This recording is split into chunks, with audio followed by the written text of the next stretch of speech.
on the channel. Have your attention, everybody. Take a seat. Hello? That means now, because we don't want to be here till 11 p.m. tonight. So,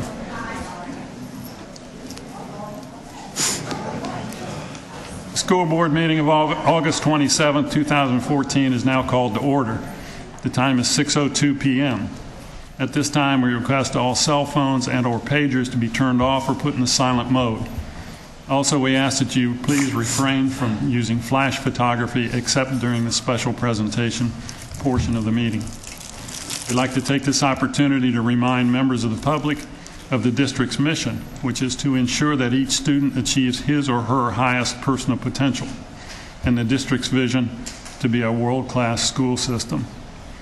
I want to welcome Megan Wong with us again tonight as a student representative. She played hooky last time, but we won't hold that against her.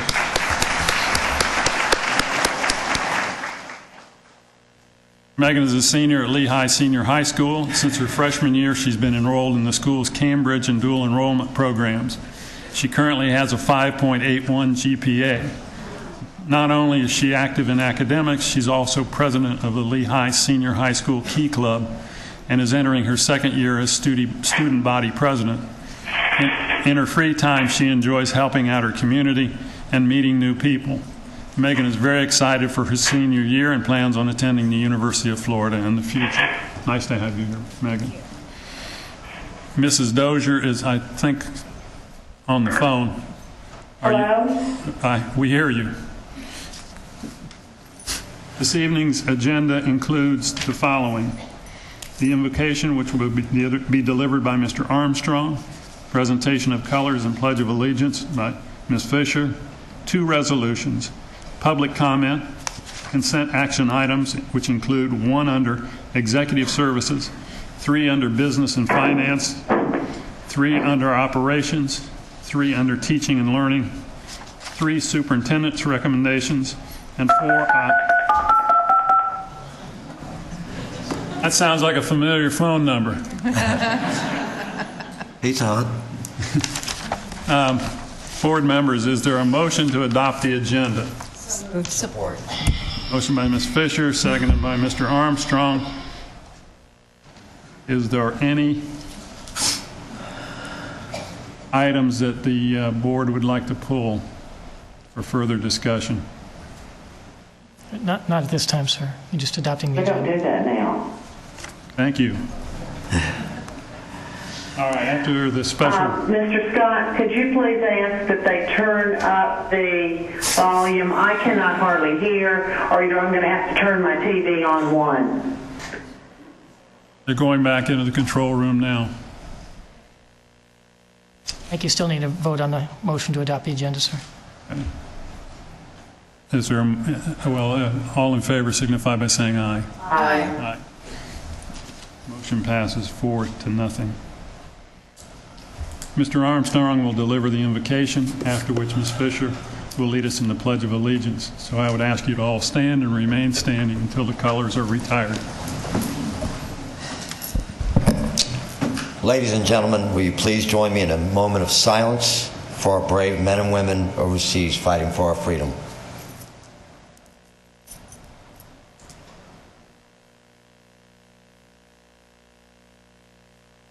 Thank you. Tonight, the cadet presenting the national colors will be introduced by First Sergeant Raymond Hart, U.S. Army retired, Army instructor at Dunbar High School's JROTC program.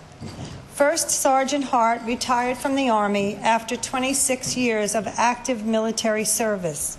This is his 12th year teaching in the Lee County School District. He holds a degree in interdisciplinary studies from Hodges University. Thank you. Tonight's national colors for our Pledge of Allegiance tonight will be presented by Cadet Lieutenant Colonel Daniel Torres. He is a senior at Dunbar High School and recently served as the Cadet Battalion Commander, responsible for over 400 students enrolled in the Junior ROTC program. He is the team captain of the Junior ROTC Raider team, a member of the Color Guard, and the drill team. He has participated in the Junior ROTC summer camp for the last 3 years. In addition, he has recently enlisted into the United States Army as an avionic mechanic and departs for basic training following his graduation from high school next June. Ladies and gentlemen, please join us in saying the Pledge of Allegiance. I pledge allegiance to the flag of the United States of America and to the republic for which it stands, one nation, under God, indivisible, with liberty and justice for all.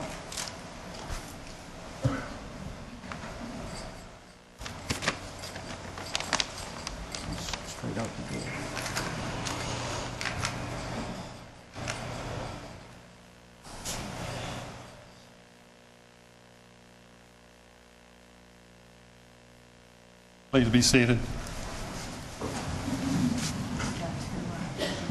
After the special presentation portion of the agenda, I'll call a brief recess to allow those who wish to depart an opportunity to do so.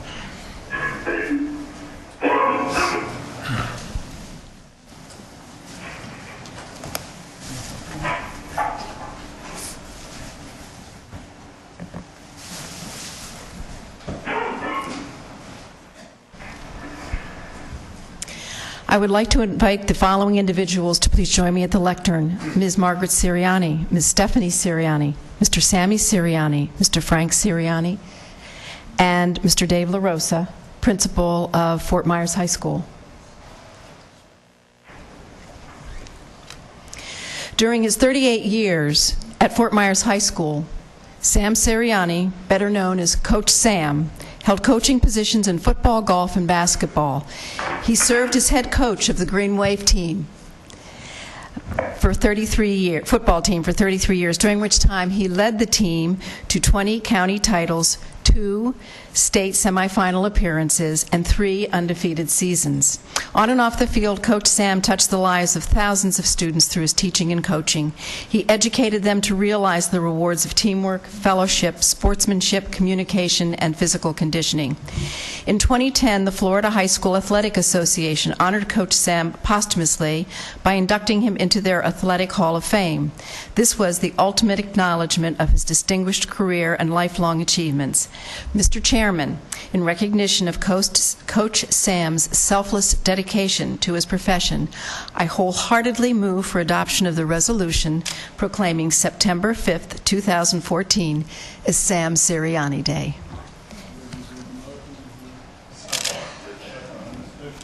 All in favor, signify by saying aye. Aye. Carried.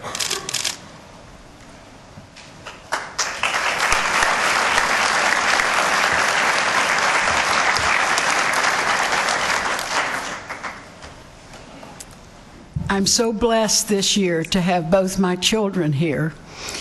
My daughter has been employed for 20 years in Broward County, and she's now a part of Lee County again. So tonight I'm not going to speak much. I just want to say, Mr. Chairman, members of the board, Superintendent, thank you so much. You know, the superintendent was very special to Sam Siriani. She sang the national anthem at the football games, and we're eternally grateful for that, and that was the best I ever heard it given. And I want to just tell you how much this means to our family. You know, this school system was our life. 6:30 in the morning we were there, probably 10:30 at night we were still there, but we loved what we did. And Sam absolutely loved being in Lee County. We left once and couldn't stay away, and we came back. But I can't tell you how much it means to us for you to have this proclamation. And I thank you from the bottom of my heart. And Madam Superintendent, you look beautiful in your green. Now I'd like, come on. I'd like for Sammy and Steffi to say something if they'd like, and we have Brother Frank with us here tonight, too. I guess I'll speak for both. But again, to the school board and Madam Superintendent, it's a great honor. Fort Myers High School has been a special part of our family, obviously, in Lee County School District, and I'm proud to be a part of it and hope to be for a few years to come. Thank you.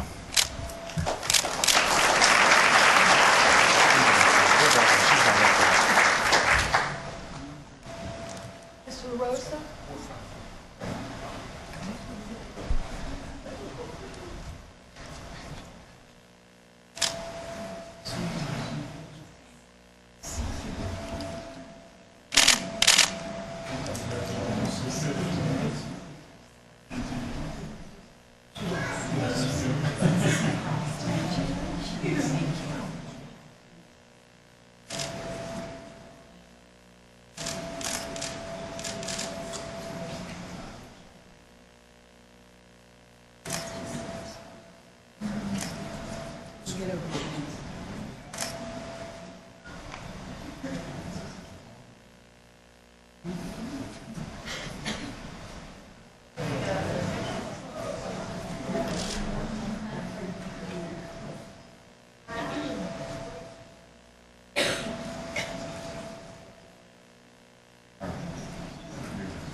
I would like to invite Ms. Rita Zazzaro to join me at the lectern. Ms. Zazzaro is Director of the Payroll Department. The American Payroll Association and its more than 21,000 members have launched a nationwide public awareness campaign that pays tribute to the more than 156 million people who work in the United States and the payroll professionals who support the American system by paying wages, reporting worker earnings, and withholding federal employment taxes. Payroll departments effectively spend more than $15 billion annually complying with federal and state and tax laws. The payroll professionals in the school district of Lee County play a key role in student achievement by providing friendly and prompt customer service to our employees and ensuring that all employees are paid accurately and on time. Mr. Chairman, in recognition of the Lee County payroll professionals, I move for adoption of the resolution proclaiming September 1 through 5, 2014 as National Payroll Week. Second by Mr. Armstrong. All in favor, signify by saying aye. Aye.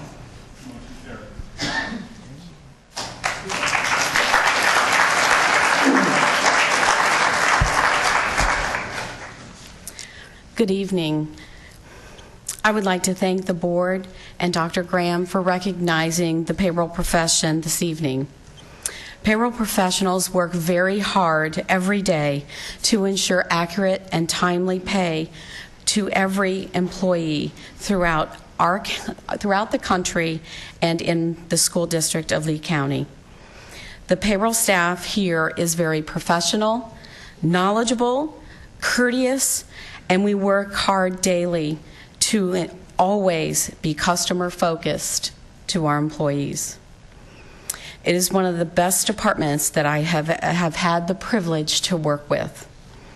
We believe that accuracy and timely pay is vitally important to reaching the school district's vision to become a world-class school system and our mission to ensure that each and every student achieves his or her highest personal potential. I would like to take this opportunity to introduce my staff tonight and thank them for their dedication and hard work that they do every day. And they do the hard work every day. Our supervisor, Mike Hamilton. Coordinator, Belkis Gammon. If you guys would come on up when I say your name, please. I don't think Belkis is here this evening. Senior accountants, Cindy Jones and Karen Bauer. Payroll specialists, Christine Blanchard, Leanne Goss, Jeff Hamlin, Kristen Pignoni. I'm sorry, I always butcher her name. I apologize. Aaron Swetlick, Bab Snow, Libby Reason, Brad Rice, Betty Chastain, Beth Broadbent, Elizabeth Miller, Debbie Bishop, Carol Nassetti. Our accounting clerks are Pam DeArmond and Sally Barney, and clerk specialist Carol Schmidt, and our transportation clerks John Walsh and Digna Gonzalez. Thank you, all of you, for what you do every day.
We'll take a very brief recess. If there's anybody that would like to leave at this point in time, you're welcome to do it now. It will be brief.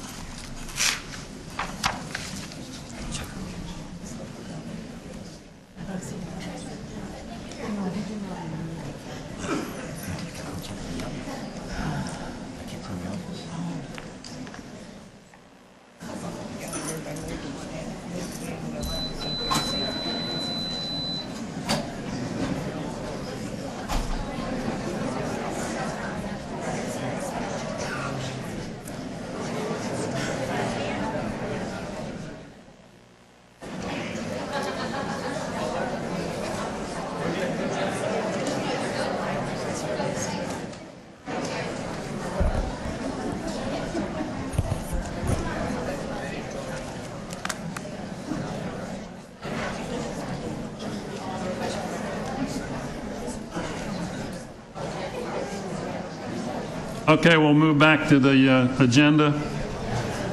Does it bother everybody else that the people with the money walked out the door?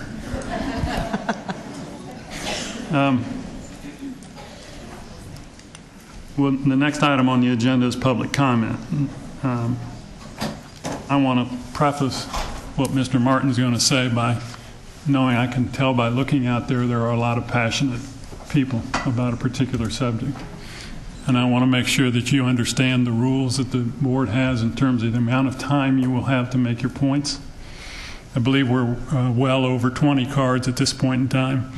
So that means that every speaker will have 2 minutes. So keep on track. If you don't, somebody will whistle or buzz or direct you back to your seat very kindly. So we're interested in hearing what you have to say, but please say it quickly. If you are going to simply repeat something that's been said earlier, I understand a lot of schools look at an audience and they'll say, if somebody's going like this with their hand in the air, I'm agreeing.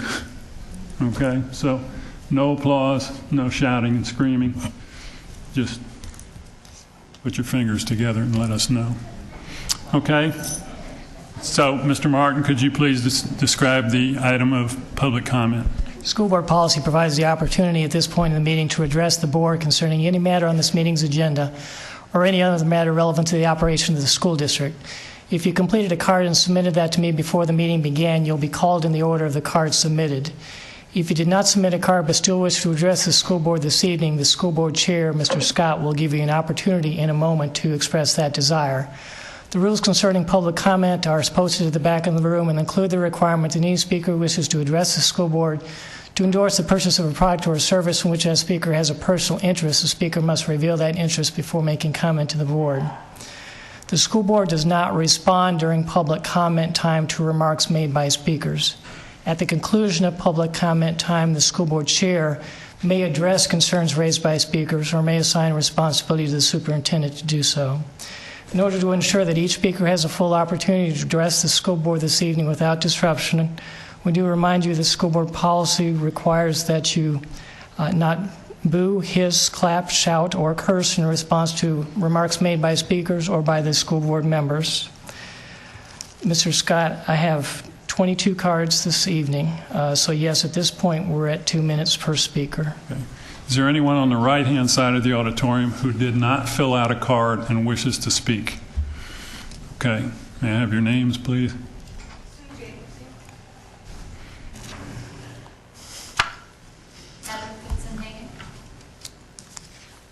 Gosh, I got to get my glasses changed. And Mr. Toiber. Okay. How about Lori Jenkins? Lori Jenkins. Anybody else on the right side? Peter Simmons. Peter Simmons.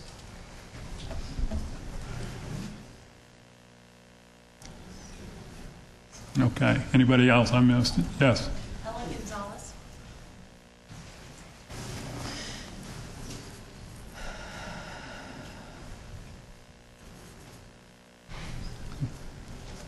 Mary Wasco? Last name again? Wasco?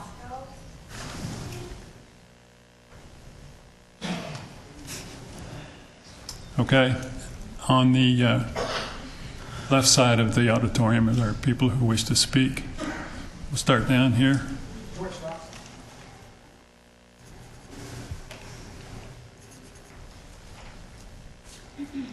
Yes, ma'am. Jenny Barrero?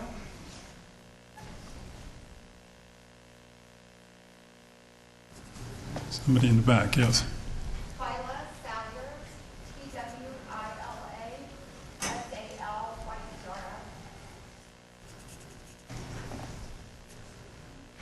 Okay, did we miss anybody over there? There's one in the back.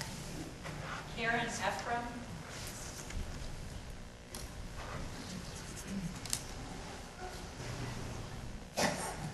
Okay, any others? Seeing none, that makes 1, 2, 3, 4, 5, 6, 7, 8, 9, 10, 11 on top of 22. Does that change our time limit? Yes, sir. Now we have 33, so that it is over 30. The time reduces to 1 minute per speaker. Okay. So you'll have 1 minute when you come to the podium.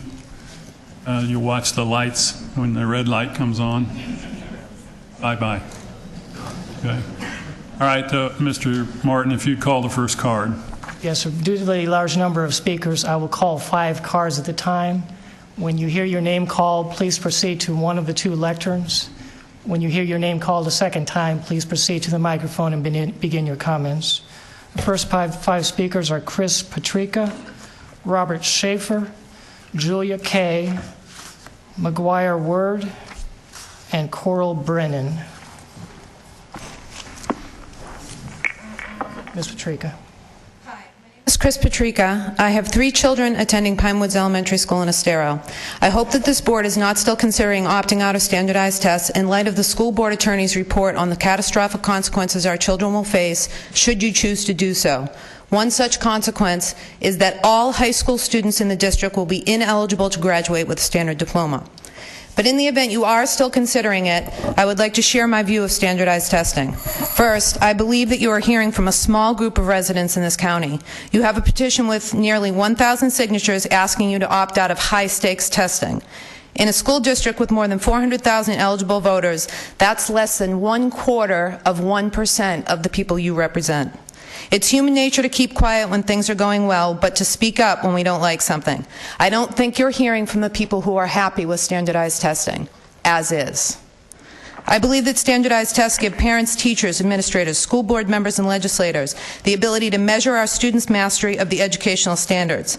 I also believe that, to a certain extent, these tests can be used to hold us all accountable for how well we're doing our jobs. Thank you, Ms. Petricka. Your time There is up, has ma'am. to be some... Thank you. Your time is up. Mr. Schaefer. Good evening again. I'm Bob Schaefer, the Public Education Director of Fair Test and a 15-year Lee County resident. Thanks for your leadership in opposition to mandates requiring the misuse and overuse of standardized testing. Tonight is the time to move from rhetoric to action. We support the hundreds of parents in the room calling for a strong opt-out motion. If you are not prepared to do that tonight, there are tangible steps you can still take while you are investigating that option. 1, publish a list of all standardized tests required in the district and who mandates them. 2, suspend district-mandated tests that are added on top of federal and state mandates. 3, publish an accurate guide to state and federal mandated testing that accurately explains alternatives for families who choose not to take part in the exam. Direct elementary school principals to have all third-grade teachers compile portfolios starting this week so that there's an alternative to third-grade promotion test. And provide educational programming during the testing period so that kids can learn instead of having to sit and stare when their parents choose to keep them out of standardized testing. Thank you, Mr. Schaefer. Your time's up, sir. Julia Kay.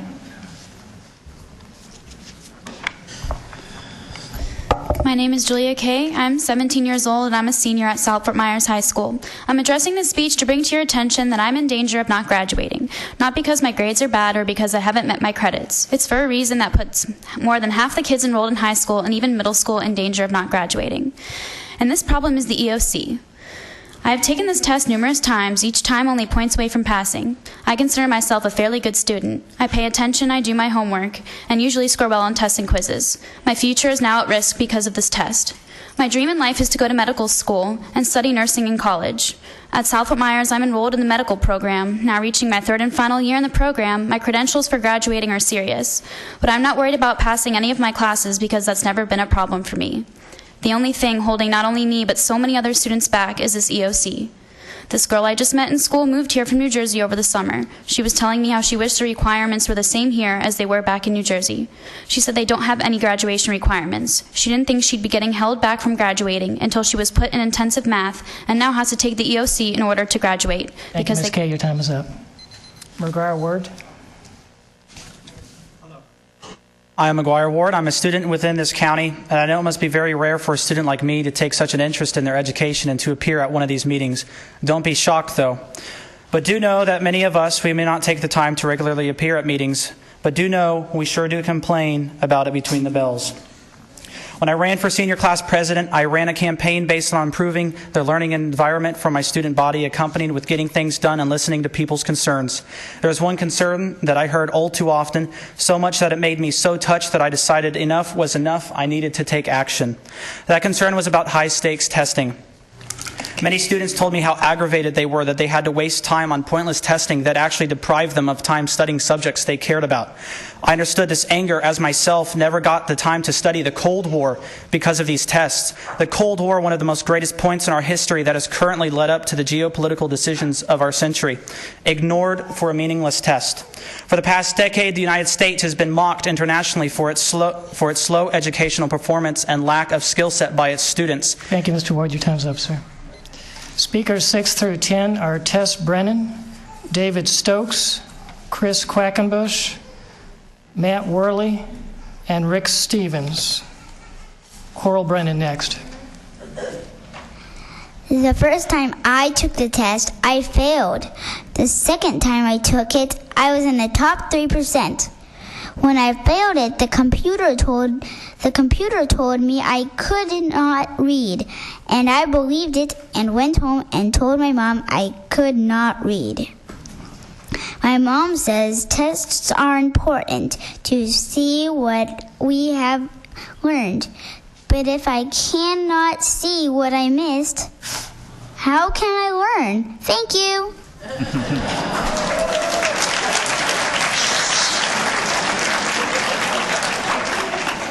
Don't break the rules. Yes, Brennan. Okay. Yes, this is the child who missed 3 questions to go to the bathroom. She wanted to speak tonight. She wrote her own script. Our children spent a minimum of 60 hours last year on mandated non-informative tests. We spent $5.25 million on testing needs last year, per your records. That number doesn't include teacher pay for administering these exams. If we use 60 hours per teacher and first-year teacher salary, we come up with an additional expense of $6 million to administer tests and not teach my child. Our district paid $11.25 million and got around $2 million back, a deficit of $9.25 million. This does not include the unnecessary remediation of our AB students who score poorly, the students who are wrongly held back, adding year or years to their academic completion, or the $7.1 million spent on hardware to test. I hear you, Mrs. Dozier. The world-class education. The time to act is now and become the model using evidence-based scientific methods of teaching now. Our taxpayers are paying for inaccurate, spirit-killing tests. Let's instead pay to teach our children. I ask you to vote to eliminate the non-informative and duplicative tests. Thank you, Ms. Brennan. David Stokes. I come to you as a parent with a combined 35 years of my children going to Lee County Public Schools, and I want to tell you that you have good public school teachers in Lee County and an excellent system. Also, with that said, I'd like to say I remember when my kids were in elementary school, they're now in high school, and they'd start teaching the test in August because the teachers were required to. They finally take the test in May. What kind of learning? There wasn't room for the learning. That young man was speaking about the Cold War. That's what's important. Let's trust our teachers. I ask you to have the courage tonight for Lee County to lead the way in this country to be the first county to opt out of high-stakes testing. Lead the way. Have the courage. Let Tallahassee, let the governor, dare he turn down our funding. I dare them to turn down our funding as parents. I pay taxes in this county. I pay taxes in this state and this nation. And Washington, D.C., Tallahassee, Bill Gates, and Barack Obama did not tell us how to do things in Lee County. I ask you to have the courage to pass a resolution on this tonight.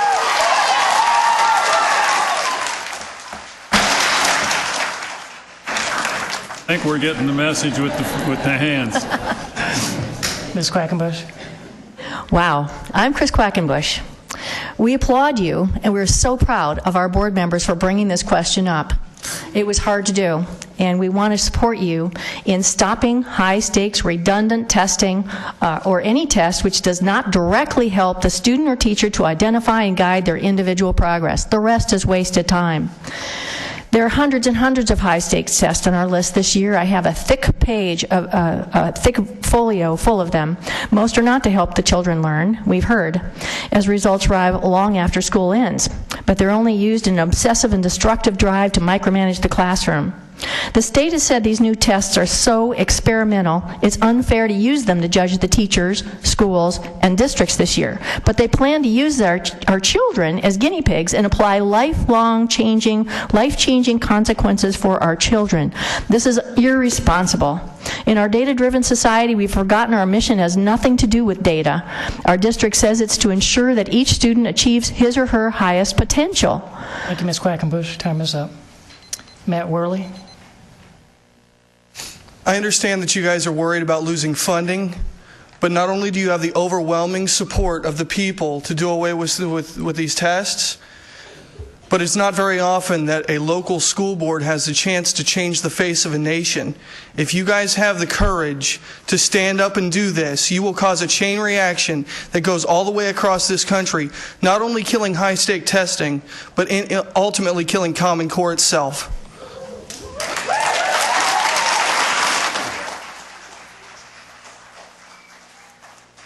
Speakers 11 through 15 are Kevin Riegel, Keith Flock, Tara Jenner, Kathleen Jasper, and Joseph Saracena.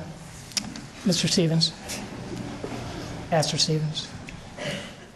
It's a daunting responsibility as school board members to hear the potential problems of supposedly violating the law. But I want to remind you that you took an oath to the constitutions of the state of Florida and to the United States, and those constitutions are higher than legislation or regulation that the state might pass. We understand you sometimes feel squeezed between citizens and the legislature in Tallahassee, but this is a clear opportunity for you to stand up lawfully and legally following the rule of law, supporting the Constitution, and saying to them they are overreaching in their expectations of you and our students. I hope you will not act out of fear tonight, a fear of what might happen, but out of courage based upon what you see are possibilities that are positive for our children and how you can represent us and send a message to the people that need to hear it. In this election year, the people in Tallahassee will hear your voice, and if you ever wanted them to listen to local people and local school boards, this is your opportunity. I admonish you, seize the day. Kevin Riegel. Okay, thank you. I have two quick things. First thing, there are students standing on a bus going to and from Estero High School. This has been going on for 2 weeks. This is a safety issue. Fix this problem now. They're not getting calls back. Number two, I want to talk about the Dave LaRosa, David Burns situation over at Fort Myers High School. Unless I'm wrong, I have some information that David Burns is the nephew of Dave LaRosa, and his certification expired 2 months ago. In the news, I hear that he's talking about hiring the baseball coach the last couple of weeks. His certification's been expired for a couple of months. How is this possible?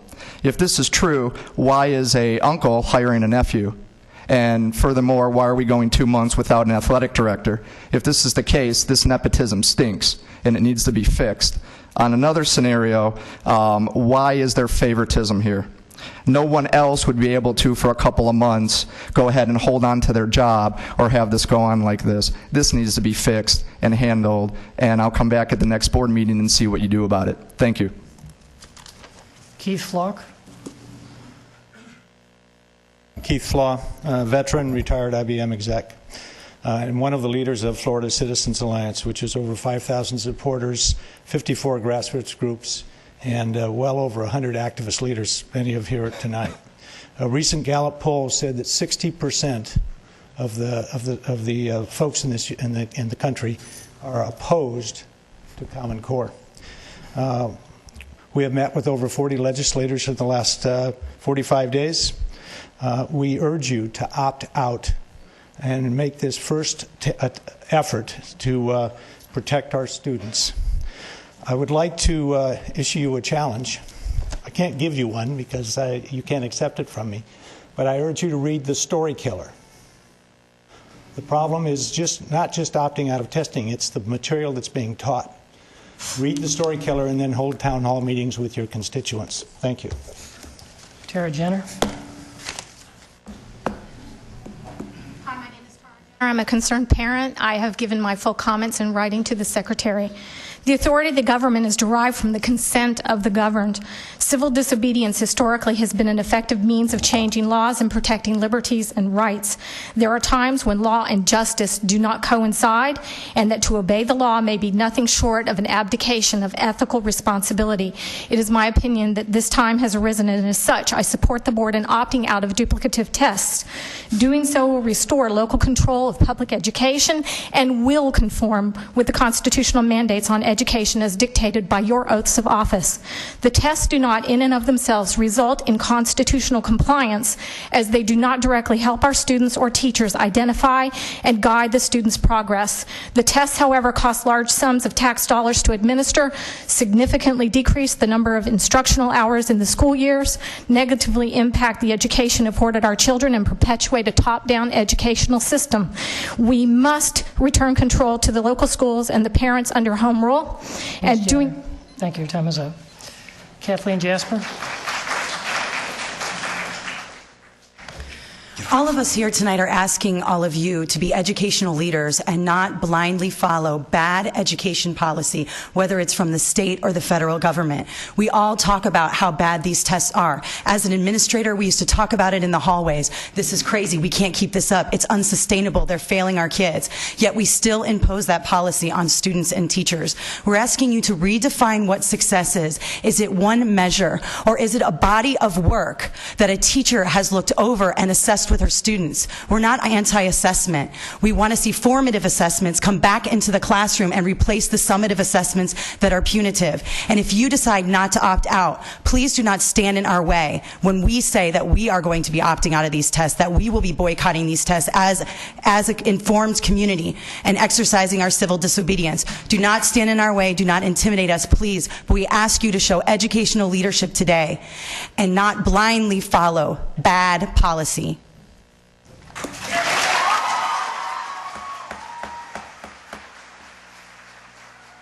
Hey, please hold the comments and the applause. It's making it take a lot longer than it needs to. You have an opportunity to let us know, and I'm getting dizzy watching the fingers go up and down out there. Speakers 16 through 20 are Bonnie Kennard Margolin, Elizabeth Pineda, Carrie Constantine, Michael Drykhorn, and Sean Hartman. Joseph Saracena. Last year, we spent about 3 weeks writing essays every day in my English class instead of learning a new piece of literature. And now, even though I scored a 5, which is the highest score you can get on that test, no, second highest score, sorry, I'm still being told I have to take it again along with the other 2 tests that I took last year when they told me that that would be the last test I have to take. Also, I currently have a 2.1 GPA, and I've gotten 4s and 5s on every single standardized test. So they're not at all related to grades. Thank you. Bonnie Kennard Margolin. Dr. Graham, Lee County School Board, for our opportunity to speak tonight. My name is Bonnie Kennard Margolin. I'm a parent and a teacher in Lee County. I wrote my speech because I'm not used to a minute. So, a previous speaker said, seize the day. I agree. We have waited long for this. We have waited 2 years. We were here 2 years ago with the resolution to oppose high-stakes testing, and you all signed it, and you brought it to the state, and you got the state to sign it, and you even got that commissioner that we didn't want to resign, and we appreciate that. We have tried with our representatives, and I see some of them here. It's hard to believe. We've lobbied, we've written emails, we've called, we've tweeted, we've even made memes. No response. I myself traveled to Texas to the Network of Public Education. I was there when Diane Ravitch called for the congressional hearings. We have tried with our Tallahassee, we have tried with DC, and they refused to listen. So now it is our time to refuse. It is our obligations as parents and caretakers to refuse these toxic tests. There is no more time to wait. We need to become comfortable with being uncomfortable. And we are here tonight to support you because you wanted more than 10 of us, those 10 that have been here so often. We are here tonight to say that this testing is like the Hunger Games and our kids will not compete.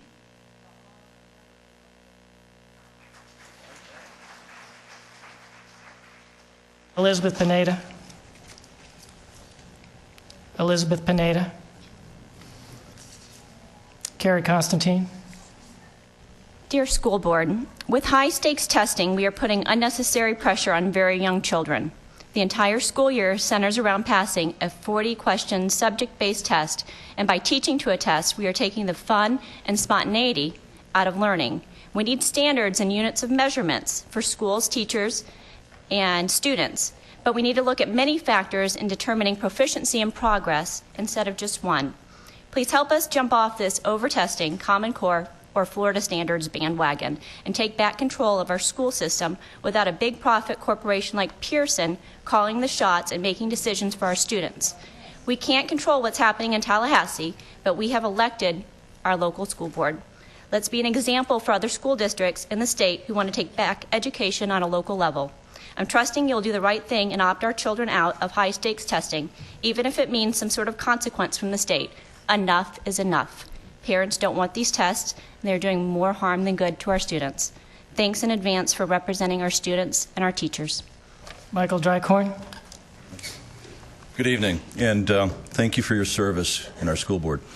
As a school board, you find yourselves pretty much at the end of the food chain in government. There's the federal mandates, there's the state mandates, and a lot of those are unfunded.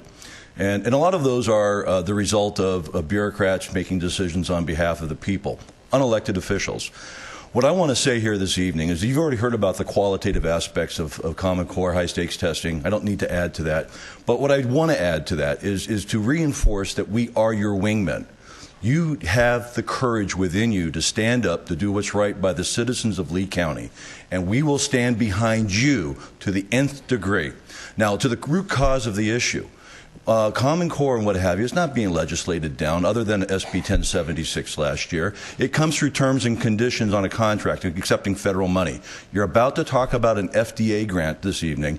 All I ask is that you please read all this fine print that's associated with the federal money. Nothing is for free in this world. Thank you. Speakers 21 and 22 are Jerry Ware and Larry Tian. Sean Hartman. The next 4 words I'm going to say are actually going to shock several people who know me personally. I'll make this quick. My name is Sean. I am autistic. Many people are giving you several different arguments on why standardized testing is bad, but no one is giving you the specific argument on why it's bad for people like me, people with autism. And I thought that because I am autistic, I can give you that very specific argument today. And I can actually give you that argument for several hours. And unfortunately, I have less than a minute right now. The fact of the matter is, autistic people already have problems in school as it is. And it takes them forever for them to graduate. It took me forever for me to graduate high school. It took me forever for me to graduate college. You're going to be holding people like me back because of standardized testing. And these people are some of the smartest people on the planet. That's the fact of the matter. No, just stop. You guys should follow the rules, seriously. The fact of the matter is that you're going to be holding some of the smartest people on the planet back because of these horrible tests. And besides all of the several reasons that these tests are bad, another reason that these are bad is some of the most intelligent people, such as myself, are not going to be able to graduate high school. Thank you, Mr. Hartman. Your time's up, sir. Dr. Larry Tian. Mr. Scott, members of the board, it's nice to see all of you again. I'm not going to be speaking 2 or 4. First of all, I have a nephew that's a graduate of the Lee County school system. I have 4 nieces and nephews in the school system right now. I have 2 more coming. So we're going to be here for a long time with this school system and directly affected by the decisions you make. I'm glad to see this type of public input. We haven't had it for a long time like this. So it's nice to see people speaking up and addressing their concerns and the things that are important to them. My concern, I'm going to speak to the assessment process. What I'd like to see is that we have an effective, reliable, valid assessment that allows our teachers to have the information they need to speak to what that young man just spoke to, is that we need to be able to guide instructors with it. In the research, there are 4 types of assessment. There are screening assessments, diagnostic assessments, formative assessments, and summative assessments. The 2 that drive instruction are formative and summative assessments. I know that because I've been intimately involved in that process. We need, as we look to what we're going to do, what I'm asking for is that we have Dr. a Tian, your time thoughtful, is up, sir. effective.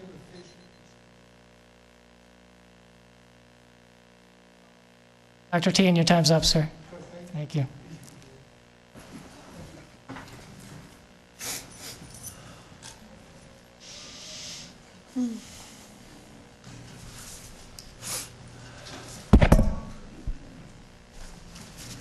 Those are all the cards, Mr. Scott. Okay. Oh, Ms. Jacobson?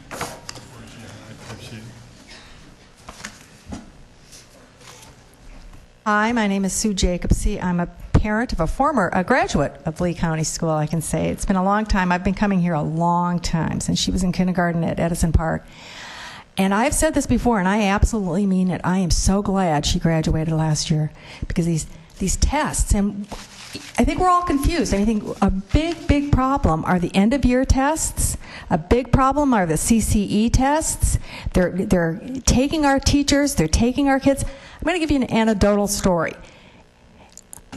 Every week, my daughter, 3 times a week, would tell me, I don't have to get up this morning, Mom. Just, I can sleep in the first 2 periods because they're testing. And I go, Antonia, this isn't possible. You're not going to be able to graduate. You're going to be tardy. No. They're just turning a blind eye, Mom, and they just put us in the auditorium, and they put us in the gym, and they're retesting. And I didn't get it until Kathleen Jasper came up here, or maybe it was listening to her on the radio. I understood clearly they were retesting kids. This did not happen 5 years ago. This did not happen 3 years ago. This has crept up on us, and it's got to stop. Thank you, Ms. Jacobs. Your time's up.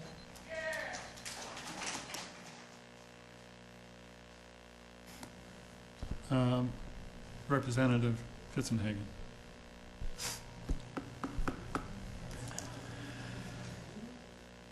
Thank you very much. It's a pleasure to be here tonight. I'm Heather Fitzenhagen. I represent District 78. I'm your state representative in Tallahassee, and I want to applaud all of you for being here tonight and offering your comments. And I also want to also thank you very much for the hard work that you do on our school board. The very brief message I'd like to say is this. I came here to listen and learn tonight primarily. I am all about bold, out-of-the-box, innovative thinking. That is something that I'm very cognizant of, and I think that's the American way. But at the same time, I would caution you that I don't want us to do something without having another plan in place, because education is high stakes, life is high stakes, and life is high stakes. Right. I don't believe that we need to have redundant testing, but I do believe that we need a type of assessment for our children. I don't want my child to have to go through extra testing or anything along that line. So please understand me. I think you're missing my point. I think there's a way to find a means to an end that is different than what we're using now. Thank you, Representative. Your time is up, ma'am.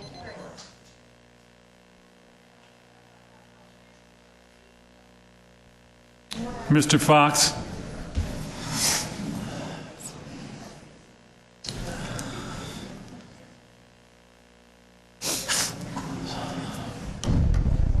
What a night, huh? The real problem is the budget, as we know. Everybody, this school district owes $463 million for schools that it's been built over the last 10 years using certificates of participation instead of getting the money and paying for them. In interest, this district will spend $18 million this year, goes right out the door, goes to nothing but paying interest. Now, I did some math.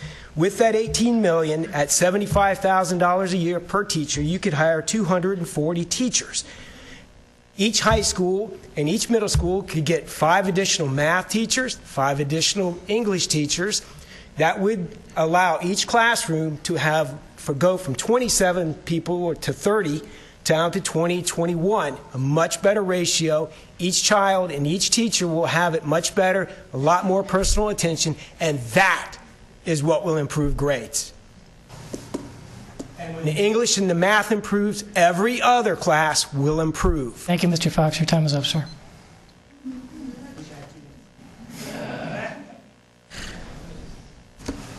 I can't even read my own writing. Steve Toiber. Oh, he did. Peter Simmons.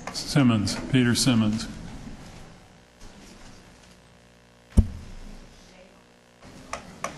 I got Steve Toiber and Lori Jenkins. Good evening. I'd like to commend you for the job that you do. It's not an easy job, and certainly a lot of us understand that. So thank you for listening to everybody.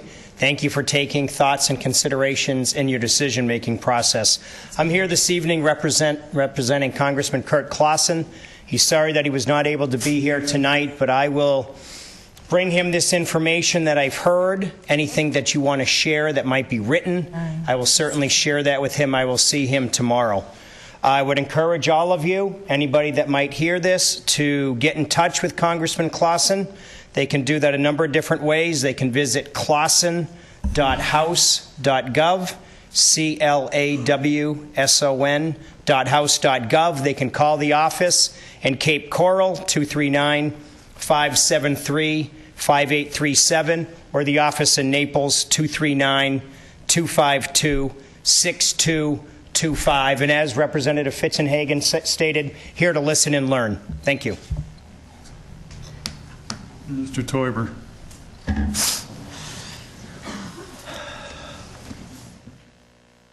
Thank you, Board Member Steve Toiber. I'm a parent to a middle schooler here in Lee County.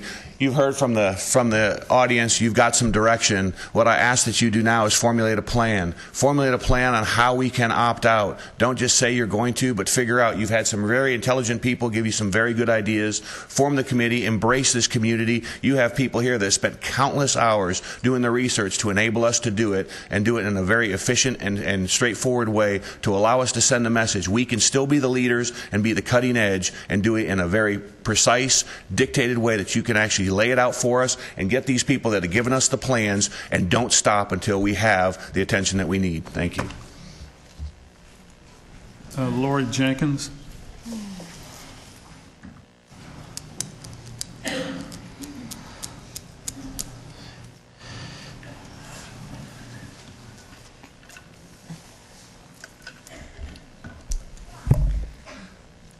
I can tell you that these tests are monetary driven. My son was in the hospital.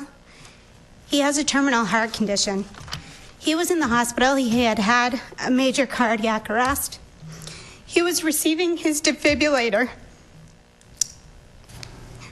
He was in the hospital. He had been there over 2 weeks. He was put on hospital homebound. And the school system sent a proctor to the hospital for him to take FCAT. Tell me that is not monetary driven. It is not student-based driven. Because if it was, they would understand. This is a student who holds a 2.5 GPA, is on an IEP, misses over 31 days of school a year because he's surviving. That's what he's doing. He's terminal. He is going to die, but he goes to school. He participates in ROTC. He does the stupid remedial classes. He works a part-time job at Publix. He trains other baggers. He works for a Fortune 500 company and has worked there for 2 years. And this is a student who is not going to graduate with a diploma because he can't.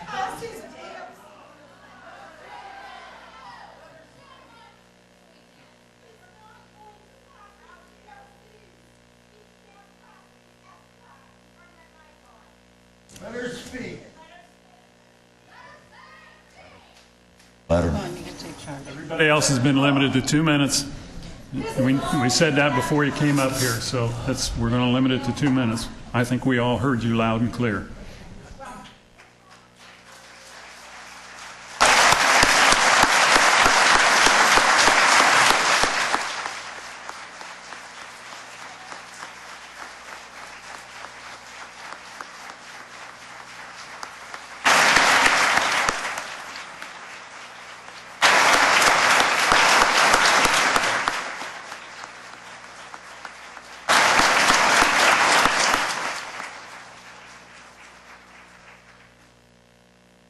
Ellie Gonzalez.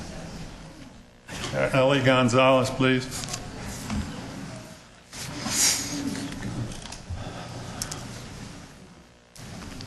Good evening, and I hesitate to follow that, and I applaud her because I can't imagine how difficult that must have been. But I would ask my fellow parents here tonight that let's act like we would want our children to act, and please don't boo me for saying that. I am a mother of 2 children in Lee County schools. I could echo everything everyone has said. I just simply want to give you some personal experiences.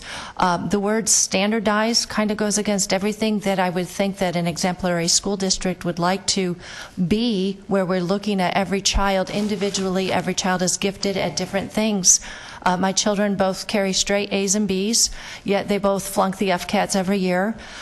From a personal situation, my daughter, 3 years in middle school, having to take the remedial classes, yet still does not pass the FCAT. What is the point of the remedial class? They're not learning to think.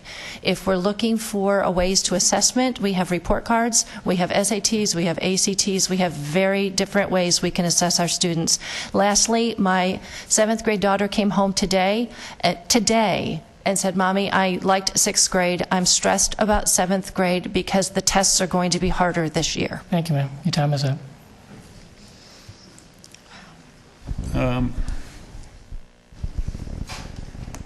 Ms. Ferrero.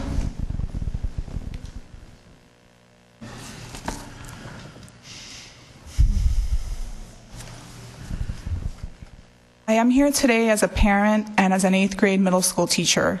And what I want to tell you is what I see every single day. I see students who their spark is diminishing. They have lost purpose.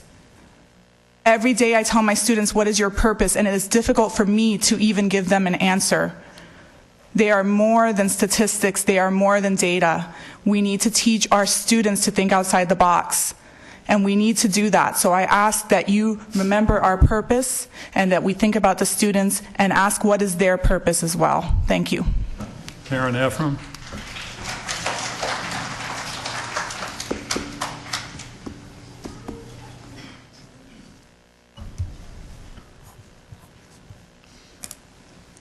I am Executive Director of the Florida Stop Common Core Coalition. I would like to thank you for considering this very important question.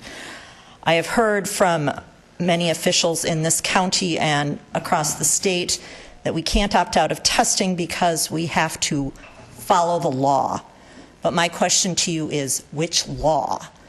The Florida Constitution says the school board shall operate, control, and supervise all free public schools within school districts. State Statute 1008.223 says the schedule must take, for the test that is, must take into consideration funding, sufficient field and baseline data, access to assessments, instructional alignment, school district readiness to administer the assessments online. None of that is in place. Load testing is also required by statute, and that hasn't been done. There is a prohibition against psychological testing, which is being violated by these tests. And the U.S. Constitution Amendments 4 to privacy and 10 to states' rights, Thank you, ma'am. as well Your as time is 3 up. federal laws are all.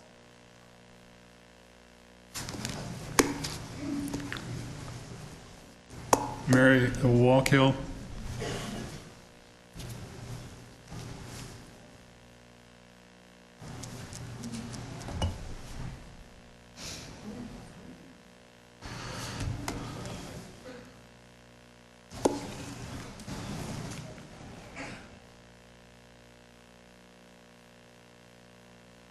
Repeat what everyone else has been saying, but I am a parent with 5 children that have actually been in the Lee County School District. I have one currently that, as she was bringing home homework, and I was doing a lot of research on the Common Core, wondering why so much has changed, and then the standardized testing. I volunteered in the classroom and witnessed a lot of stress going on with the kids and also with the teachers. And it bothered me so much that I not only decided to opt my child out of the testing, but opt my child out of the Lee County School District as well.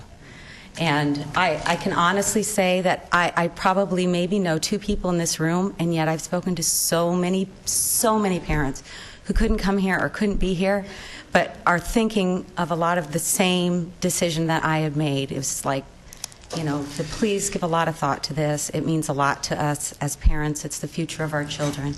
Thank you. Have I missed anyone? Twyla.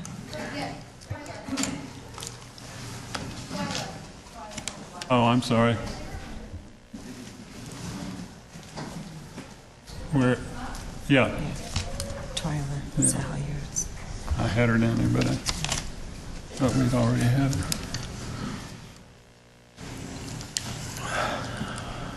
Good evening. My children have attended public schools in Lee County for at least 20 years. My oldest daughter, very intelligent, did very well on the FCAT, no problems. Somehow she graduated with a 2.0, so figure that one out. And my other daughter, who had learning disabilities due to birth complications, I was told in 8th grade that she would not receive a standard diploma. She would receive a certificate of attendance. They said this to me in front of my daughter, who then cried. I looked at her. She wanted to go to a university, and I said, "Is that what you want to do?" She said, "Yes." I took her, I put her in a private school, graduated the top of her class, and went to college. My son now, who was in a private school, and I had to introduce him to public school in 4th grade.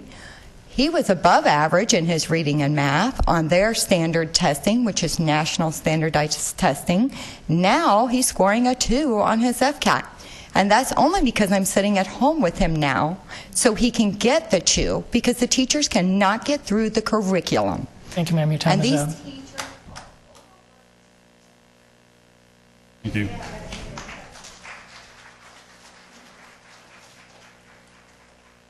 Anybody else I may have missed? One more right there.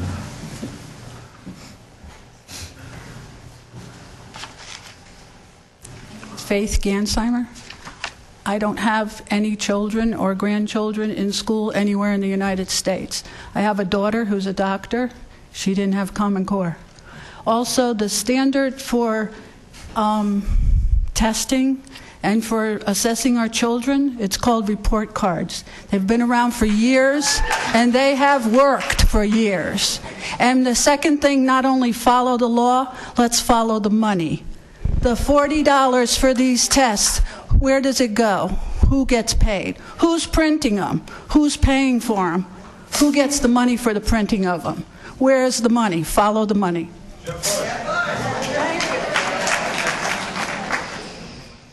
Okay, that's everybody I think I had on my list. Thank you all for your input, and I'm certain that at a later point in this meeting there may be some comments about where we're headed, but that'll come at the end of the meeting, so you can't run home and watch a ball game now. You got to stay in place. We're going to go take now a look at the action items in the agenda under consent. Board members, are there any agenda items you wish to pull for discussion under unfinished business or tabled items? Ms. Fisher. I have none this evening.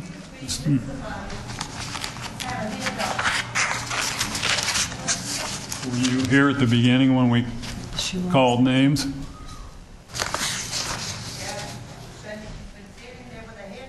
You called more than the, sir, you called more than the number of hands that were raised at the opportunity to indicate a desire to speak. Oh, come up.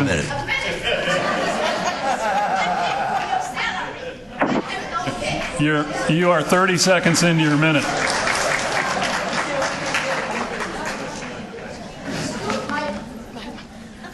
I have no experience, okay?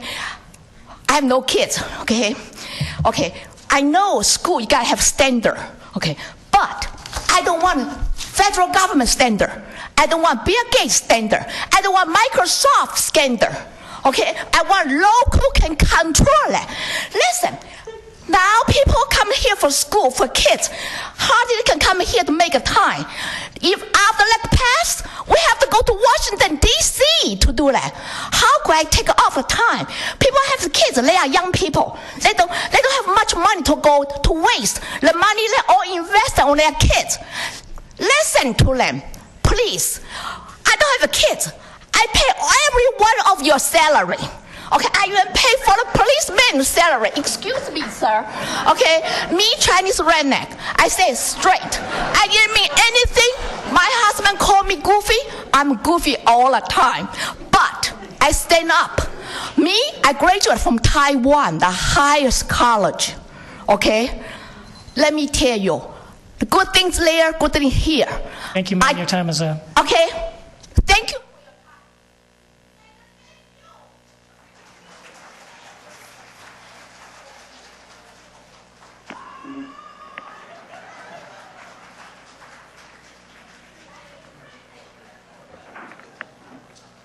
All right, we're going to go to the consent items on the agenda.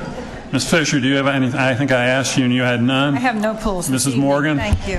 Mr. Armstrong? No, sir, I have none. And I have none. And I have Is there a motion to approve the agenda's consent action items? Ms. Dozier, sir. Oh, I'm sorry. Ms. Dozier? I have none. Thank you. Is there a motion to approve the agenda's consent action items? So moved. Support. Motion by Ms. Dozier, second by Mr. Armstrong. All those in favor signify by saying aye. Aye. Aye. Aye. Any opposed? The motion carries 5-0. We have nothing under unfinished business or tabled items. We'll move now to item 6. Superintendent's recommendations, 6B, please. Mr. Scott, before I do that, may I introduce two people that you all just approved into new positions? Sure. Okay. Andy Brown is moving from our Professional Standards and Equity Coordinator to Professional Standards and Equity Director. Is Andy here? Back there. Okay. Welcome. And Jeannie LaFountain, who's been our Early Childhood Learning Services Principal, will now be our Title I Director, Intervention Services. She's back there. Thank you, Andy and Jeannie.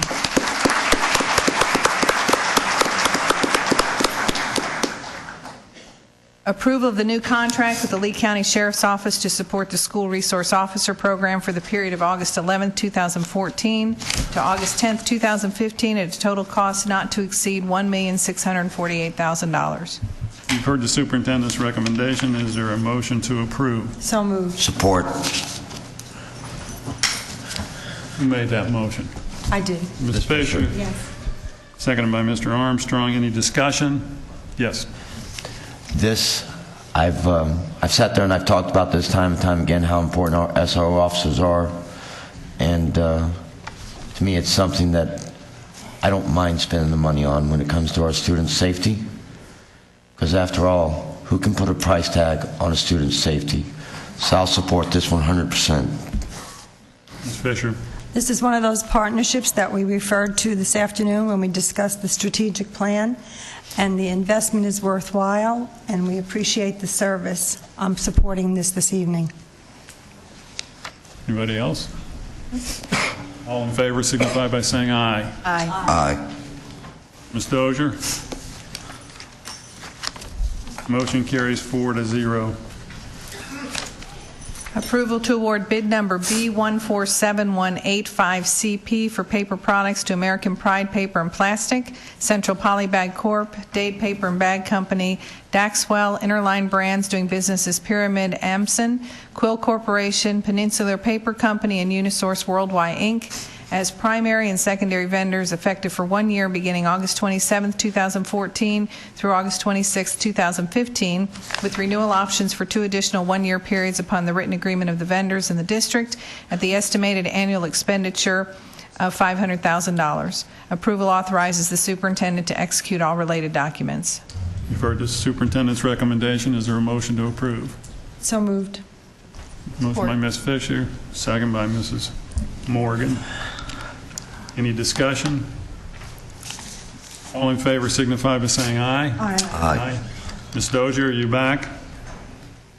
Motion carries 4-0.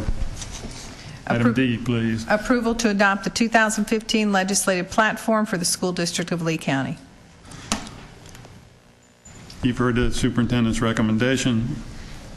Is there a motion to approve? So moved. Motion by Ms. Fisher, second by Mrs. Morgan. Discussion? Excuse me, can you hear me? Yes. Yes. We can hear you now. Do you have any discussion you'd like to bring to this item? Well, I would just simply like to thank Mr. Sarah and thank the board for their cooperation on this. And I believe that we have a good platform to go forth and take to Tallahassee, and unless we have a suggestion that we want to add something in regard to Common Core testing. Okay. Any other comment? All in favor signify by saying aye. Aye. Aye. Aye. Motion carries 5-0. Board attorney, recommendations or comments? None this evening, sir. Okay. We have no public hearing. We'll move to other business, board member comments and reports. And I'm going to take first crack at that one. And we'll go down the line. Based on what I've heard here tonight, what I've had conversations with others about for a number of weeks, I would like to make a motion that this board opt out of state-mandated testing beginning immediately for the benefits of administrators, teachers, and most importantly, students whose educational growth has not been enhanced as a result of such testing. It's the motion I put on the floor. I second that motion. May we have discussion? Mrs. Morgan. I would like to amend the motion to direct the superintendent to present a recommendation on the issue of the main motion to the board as part of the agenda at the next meeting, to include, as what has already been stated, a plan of action. Other comments? Mr. Armstrong?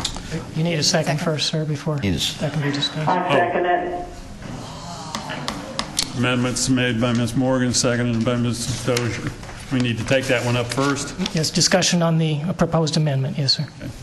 Discussion on the proposed amendment to delay until the superintendent provides more data. I believe I'm restating that correctly.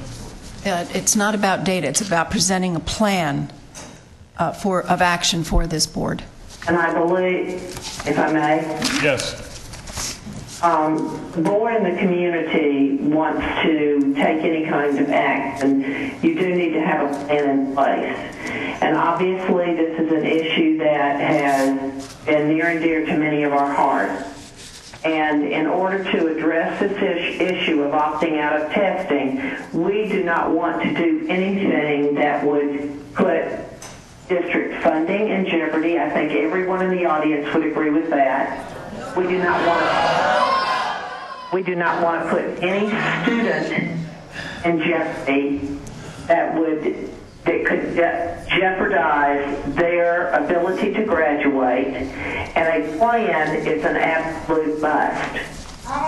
all right. I have some language which would advocate for parents to have the right, without forcing the district to pay for alternative assignments during the primary testing dates, when virtually every school employee is already assisting with testing responsibilities. It will eliminate any possible penalties to the student based upon attendance or truancy, just for the absences due to opting out, and would allow the student to attend school during retesting day without requiring the district to have students tested. The solution would avoid any argument over the school board setting a policy that is directly in conflict with the current law that mandates testing and faces dozens of other state law provisions, such as school grading is affected, teacher pay performance is affected, teacher evaluations are affected, student promotion to fourth grade is affected, and high school graduation, and the list goes on. And upon different facets of the state testing program, I propose, and Mr. Martin, I don't know if this is an amendment to the amendment or what, but parent choice to opt out of state accountability testing. I move that we empower the parents to opt out of state accountability testing by both notifying the district of this status and keeping their children home during the initial testing day without any adverse impact to their attendance or truancy status. Also, entitle the parents who have proactively noticed the district that they wish to opt out of state accountability testing to send their children to school during all retesting days without requiring the district to have students tested.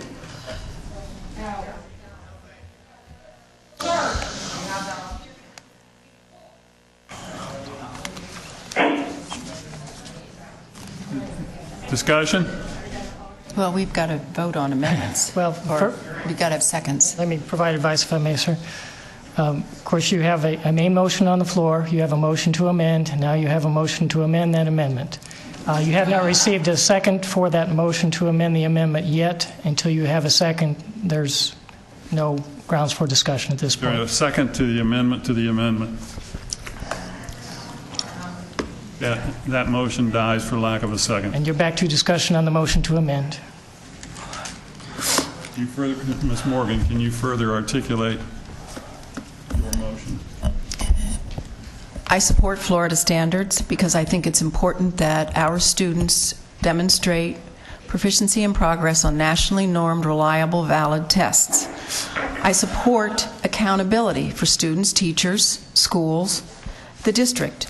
The problem that we have before us is that the instrument that's been imposed upon us by the Department of Education and will be imposed in the future, or for this school year, to my knowledge, has not been demonstrated to be nationally normed, nor demonstrated to be valid or reliable in terms of demonstrating student proficiency. So I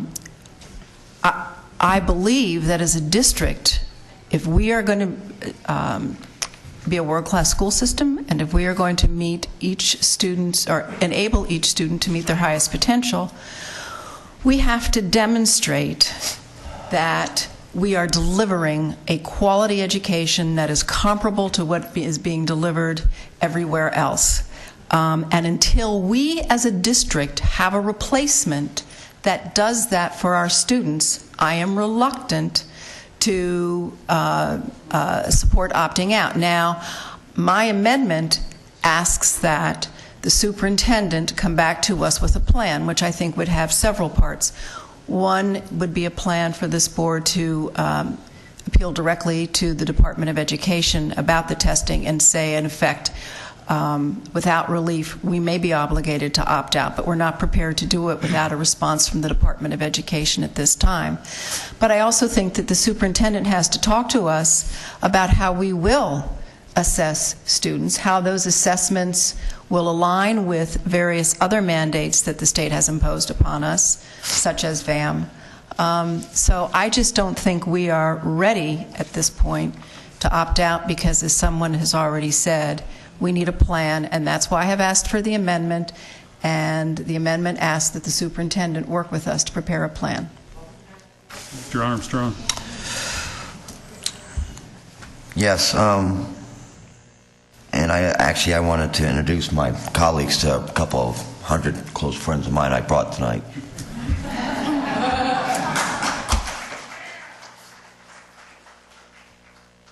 So let me read you something. Sometimes it takes an act of civil disobedience to move forward. While we must explore consequences, we cannot allow the fear, keyword fear, to hold us back. Palm Beach County Board Member Karen Brill.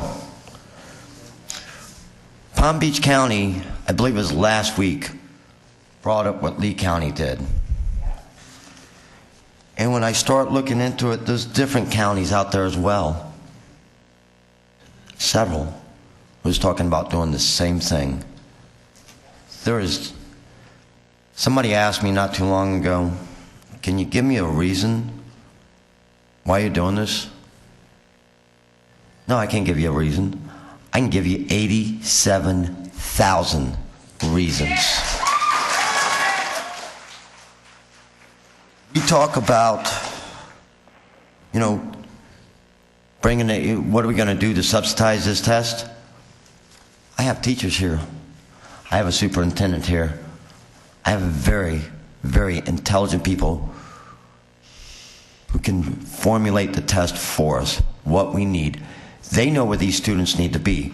I'm not against accountability, never have been. What I'm against is all the testing. Again and again and again. And what I don't think people understand is I crunched the numbers. I've looked at these again and again. A very conservative figure.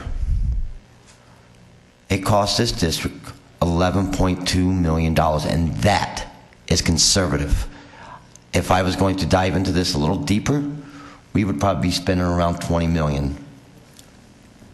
Now think about what we could do with that kind of money back in our classrooms.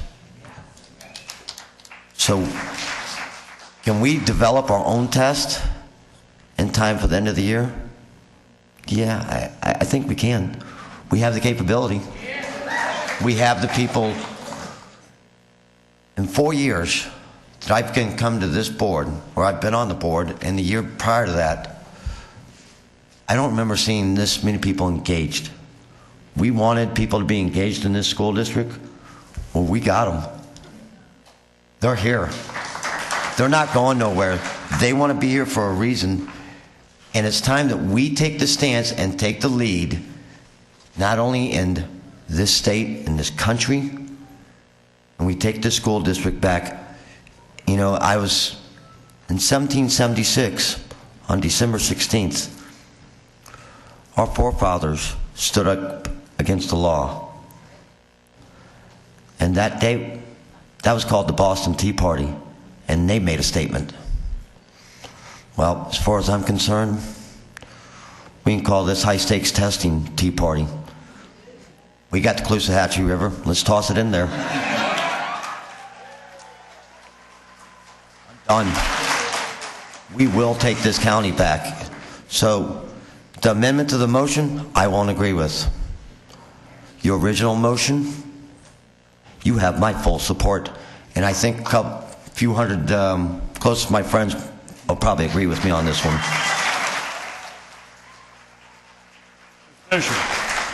Thank you, Mr. Scott. I have just a couple of questions before I give my comments.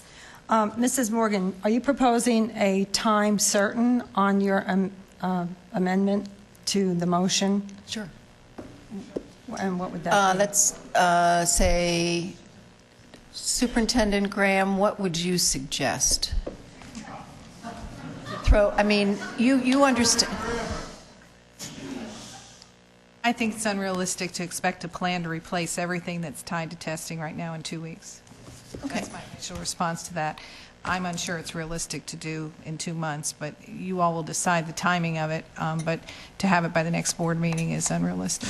That's the best I can give you. Okay. Well, this is the end of August, so end of October? If that's what the board directs, that's what I'll do. I'm happy to set a date that gives the staff and you This time. involves way more than the staff and me. That's the issue. I understand. The state is, whether people want to acknowledge it or not, the state will have to have.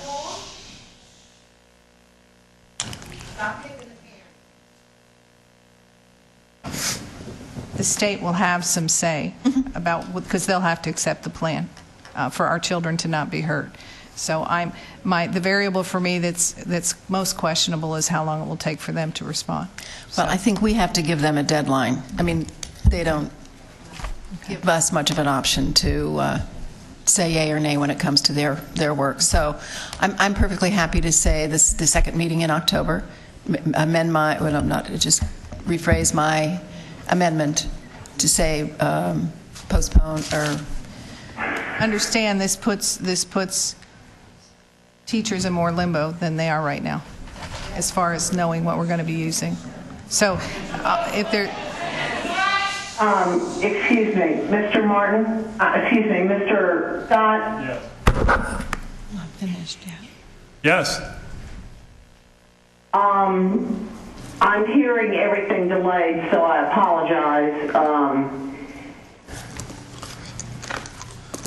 As far as Ms. Morgan's amendment goes, I agree with Mrs. Morgan that we would be irresponsible to do something without a plan.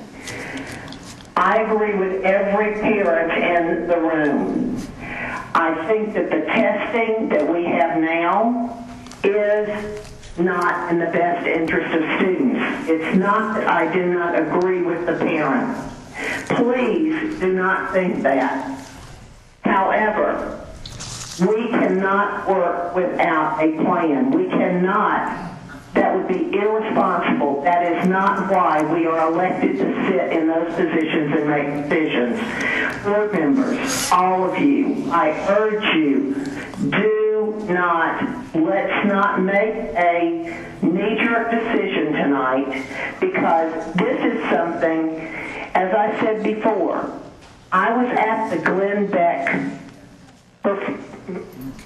show at the Bell Tower. I heard everything that's going on across the nation. I agree with what's going on across the nation, but we must have a plan. We had a state representative there tonight. I don't know if Representative Fitzenhagen is still in the room or not. But it would be irresponsible on our part to, yes, we have 87,000 students. We have 200 parents strong in the audience. I thank each and every one of you for being there. I thank you for being so passionate about this. And I want all of you to join together with us to let the legislators know that we've got to do something. But I also urge all of you, please, let's do it with a plan. Let's do what's in the best interest of all students. Let's do not do anything that could jeopardize any student's possibility of graduating, possibility of being promoted from 3rd grade to 4th grade. As the state laws read right now, both of those groups could be jeopardized. So I urge each one of my fellow board members tonight, I am pleading with you, let's do it sensibly. Let's do it with a plan. Let's don't just simply say we're going to opt out. That is not the right way to go. Fisher. Thank you. All right, that's enough. I appreciate the opportunity to continue with my questions and my comments. Questions are for Dr. Graham. This coming school year, 2014-15, what is our status with the school grading and the assessment of teachers connected with standardized testing? Currently, we've been told that districts will be held harmless for there to be any punitive action related to test scores. Excuse me, I'm not hearing anything Dr. Graham is saying. Is this better? Yes, thank you. Currently, we've been told that schools and districts will be held harmless. As far as a clear definition of what that means, we're still waiting. Okay, so then excuse me, ladies and gentlemen, please. So for this school year, we should be held harmless as far as teacher evaluation and school grades are going. Yes, they will still be given. They will still be given, Right. but for instance, if a school would become a DA school, that wouldn't happen. Okay, so then the consequences right now, we're still going to administer the test, but the consequences would not be there for those two issues. Excuse me, may I please? All right, well, I'm going to clear out the hall if this doesn't stop.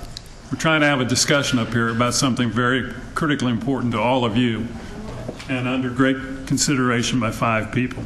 I'm trying to Please ascertain hold it down. Thank you. And I'm trying to ascertain if we have a window of opportunity here.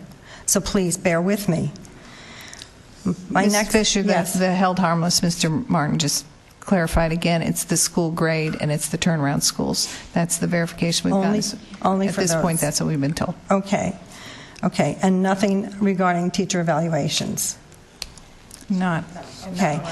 And Mr. Martin, I have, in the event that we did vote to opt out now, what would we immediately and for certain lose from the state in terms of funding to be able to run our schools? I mean, would it be all funding? And are some of our federal grants in jeopardy? Jeopardy, the answer is yes. Yes. Immediate effects, there are no immediate effects outlined in statute. Okay. There are provisions that provide authority for the State Board of Education to take action to withhold funding based upon failure to comply with law. Right. There are no statutes that would impose immediate penalties. Right. And then just to reiterate, another discussion that you and I had regarding consequences or ramifications for board members who do not uphold the law. What would be a potential consequence or ramification? Well, the governor certainly has authority to remove public officers, including county officers such as school board members, from office based upon mis or malfeasance in the performance of their duties. Okay, thank you for that. As I listened to the speakers tonight, I was reminded of several situations that I personally experienced, as I have had 4 children go through Lee County schools when we didn't have No Child Left Behind and all of this testing. And I have 8 grandchildren, 4 of whom have graduated, 4 of whom are still in the school district. So I see the difference personally. I have one granddaughter who's turning 21 years old and who still is psychologically impacted by failing FCAT in 3rd grade. So I understand what you're saying on a personal note also. And I am listening to you, and I think we might have a window of opportunity, and I think that we need to continue this discussion, because I also know that we cannot, as elected constitutional officers, be irresponsible. And we have to make sure that whatever we do is in the best interest of the children. And I see people shaking their heads. And I understand that there is a lot of passion here. And I understand the personal experiences. Believe me, I do. So if we can please continue and come to an agreement. I think that this is the time to take a stand. But shouldn't we have a plan? Should we not have a plan? And in order to make that plan, we need your help. And I know that sitting in this audience, there is a wealth of information, and there are multiple suggestions. Now, the big issue, as I'm seeing it right now, is the time.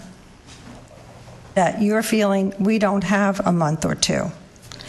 And that the superintendent has advised us that it would be not realistic to think that we could make a plan in a week or 2. And I understand why. I know how much work and research Mr. Martin has done on this to provide us information about, we have been looking into this. We have been reading. We have been contacting people and doing research. We've been listening to you and reading the information that you have provided us. So please understand that this is not an easy decision. But I understand that this is a window of opportunity, and that we have people here, and we know there's other support out there. So I think we need to continue this conversation and come up with something concrete that we can do that is going to be in the best interest of the children of Lee County. Okay, so, Ms. Morgan, you want the floor still? Oh, you. I missed it. No, I was going to ask Mrs. Morgan then about the amendment. Are you still suggesting that we amend that motion that Mr. Scott made to give the superintendent and staff an opportunity to make a plan till October, to the second meeting in October? My question is then what happens now? I mean, kids and teachers are in school now. Parents are taking their kids to school, so the first testing occurrences are in October, am I correct? Makeups are. And there are progress monitoring that begin. I'm going to tell you that to develop a plan now, and people don't want to hear this, but to develop a plan now for this year makes it worse than what we've got right now. Because there is...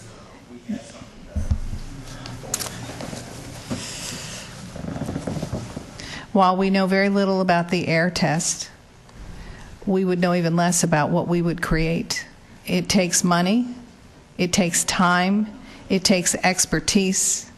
If you're going to talk about something that's normed and valid, there are many, many steps to this process. And I said 2 weeks ago, I am not in disagreement that Florida's over the top with testing. But the reality is that's the framework in which we work right now. And there is a lot this energy could do to get things changed. The point has been made in Tallahassee. I can assure you of that by the phone calls I've gotten for the last 2 weeks. DOE is listening. Senators are listening. Representatives are listening. And so All right, one more time, and I'm going to clear the room out. So I'm very concerned that and you all have said this one way or another, most of you, that we don't want to rush into doing something. This will hurt children. There is no way around it. Teachers will have no idea where to go, because if we opt out, are we opting out of the standards? Are we just opting out of the assessments? Are we going to pick and choose? Are we no longer going to do advanced placement? Do we just close our ACE programs and our IB programs? You're talking about a lot of elements that nobody's really had time to think about. And I understand the frustration, I do, because I was a principal, I was a teacher when the FCAT first started. This is not new frustration. So I want teachers to understand I want to help them as well. We all want to do the right thing for teachers and students and parents, I get it. But I'm just, you asked me to give you my best thinking, and my best thinking is that this is probably a worse way to go about it at this point. I think we need to be thoughtful, intentional, and if you say we need to have a plan by next year, and we go to DOE and say we're coming up with our own plan, and that may give other districts time to do the same thing, that's a very different conversation than saying we're going to come up with something now so that we can use it this year. It's going to put us in a much more challenging place than we already are, because we won't know any more about that than we know about the air test.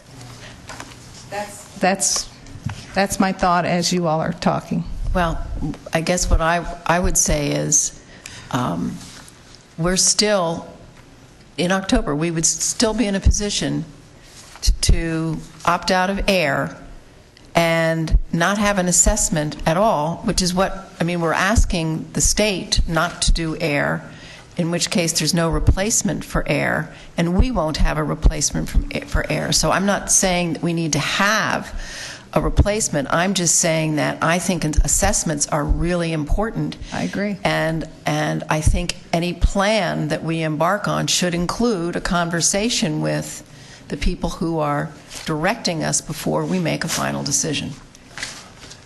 And I'm saying I'm struggling to commit to a timeline because they're part of the equation. Mm-hmm. That's to be honest. And I also think you all really need to be talking to the School Boards Association. There's power in numbers. I have already had a conversation with several superintendents and the Superintendents Association. We meet at the end of September. I have talked with the commissioner. I mean, this conversation is happening statewide. And I'm not sure we're going to make anything come of that any quicker. All we're going to do at this point is hurt our district. I really, really believe that, whether we like it or not. Yeah, it's political. That's the reality.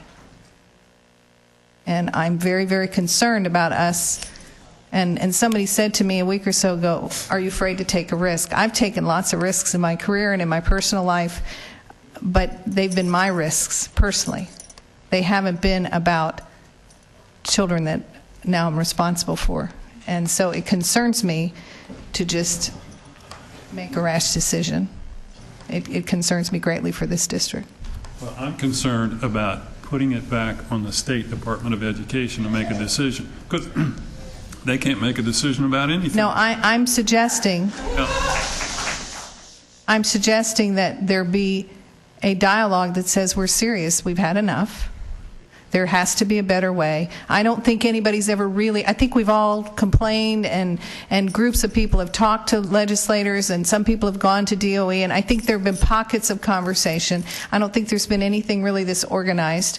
I don't think there's been a single district that has a group like this out there really. I mean, I'm telling you, they're listening. So I think we take the momentum that has begun tonight and get the dialogue, get a serious dialogue going, and saying, I've already said to the people I've talked to in the last week, these people aren't playing. They're very serious about this, and we are going to have to respond. And I've got to figure out a way for our board to be able to respond to their constituents and for us to take care of our children without them being hurt. And you have to be a part of that, you being DOE and the legislators. I've said that out loud to them. So and they're having their own conversations now. I mean, they're very concerned. And, you know, people say this is an election year, so we can do this quickly. Nothing happens quickly in a bureaucracy. And if it weren't for the kids, but if we said today opt out and we create our own thing, it's not going to be a good thing that we create, because we'll do it quickly and it'll be haphazard and there won't be anything valid about it. So I'm not suggesting we stop the conversation, but I think it has to be a dialogue. It can't be us just saying we're going to do this and too bad if you don't like it. I think we've got to, and I think you all have got to get your association involved, just like I have to get mine involved. And I think the people in this audience need, whether they like, you know, somebody said they elected you, they don't need to deal with Tallahassee. Well, you elected Tallahassee too. Don't lose sight of that. But you, and I will say this, the people who are appointed in DOE are appointed by those that you elect. So there are lots of connections there, and we need to be really, really thoughtful about how we go about this. I admire the passion, and I have the same. I just have to be in a position that I can't just say we're not going to do it, and I feel a need to help you all not have to do that either. This has to be done intentionally and thoughtfully for it to work and for it to be sustained. That's where I can't give you a plan right now. I don't want the enthusiasm to go away. I don't think so. Run down the priority list simply because people come here tonight or go wherever they go and they see we're not ready to do something at the earliest possible convenience. I recognize how difficult it would be to do that. But I also am old enough to know what it was like when I was growing up in Columbus, Ohio.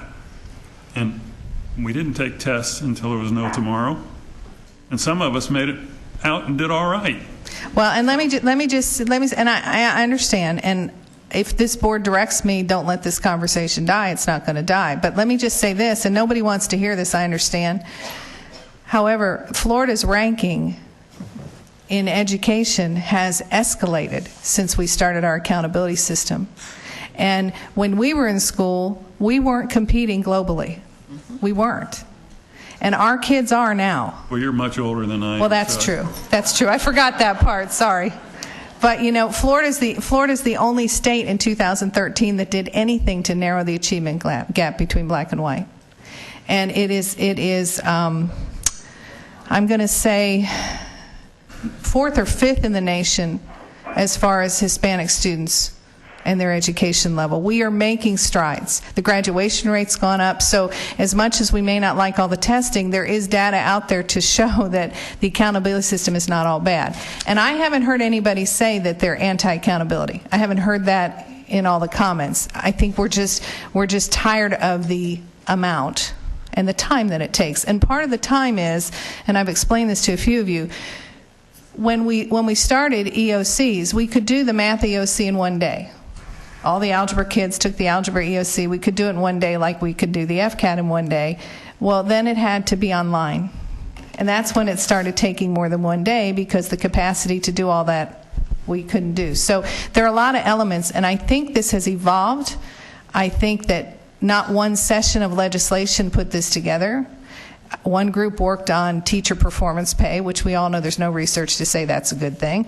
Another group worked on EOCs, because you ought to have common end-of-course exams. And then another group had already put the FCAT out there. So that's part of the conversation that has to be had. This evolved, and I don't think one group really paid attention to what another group had done, and now we've got this mess.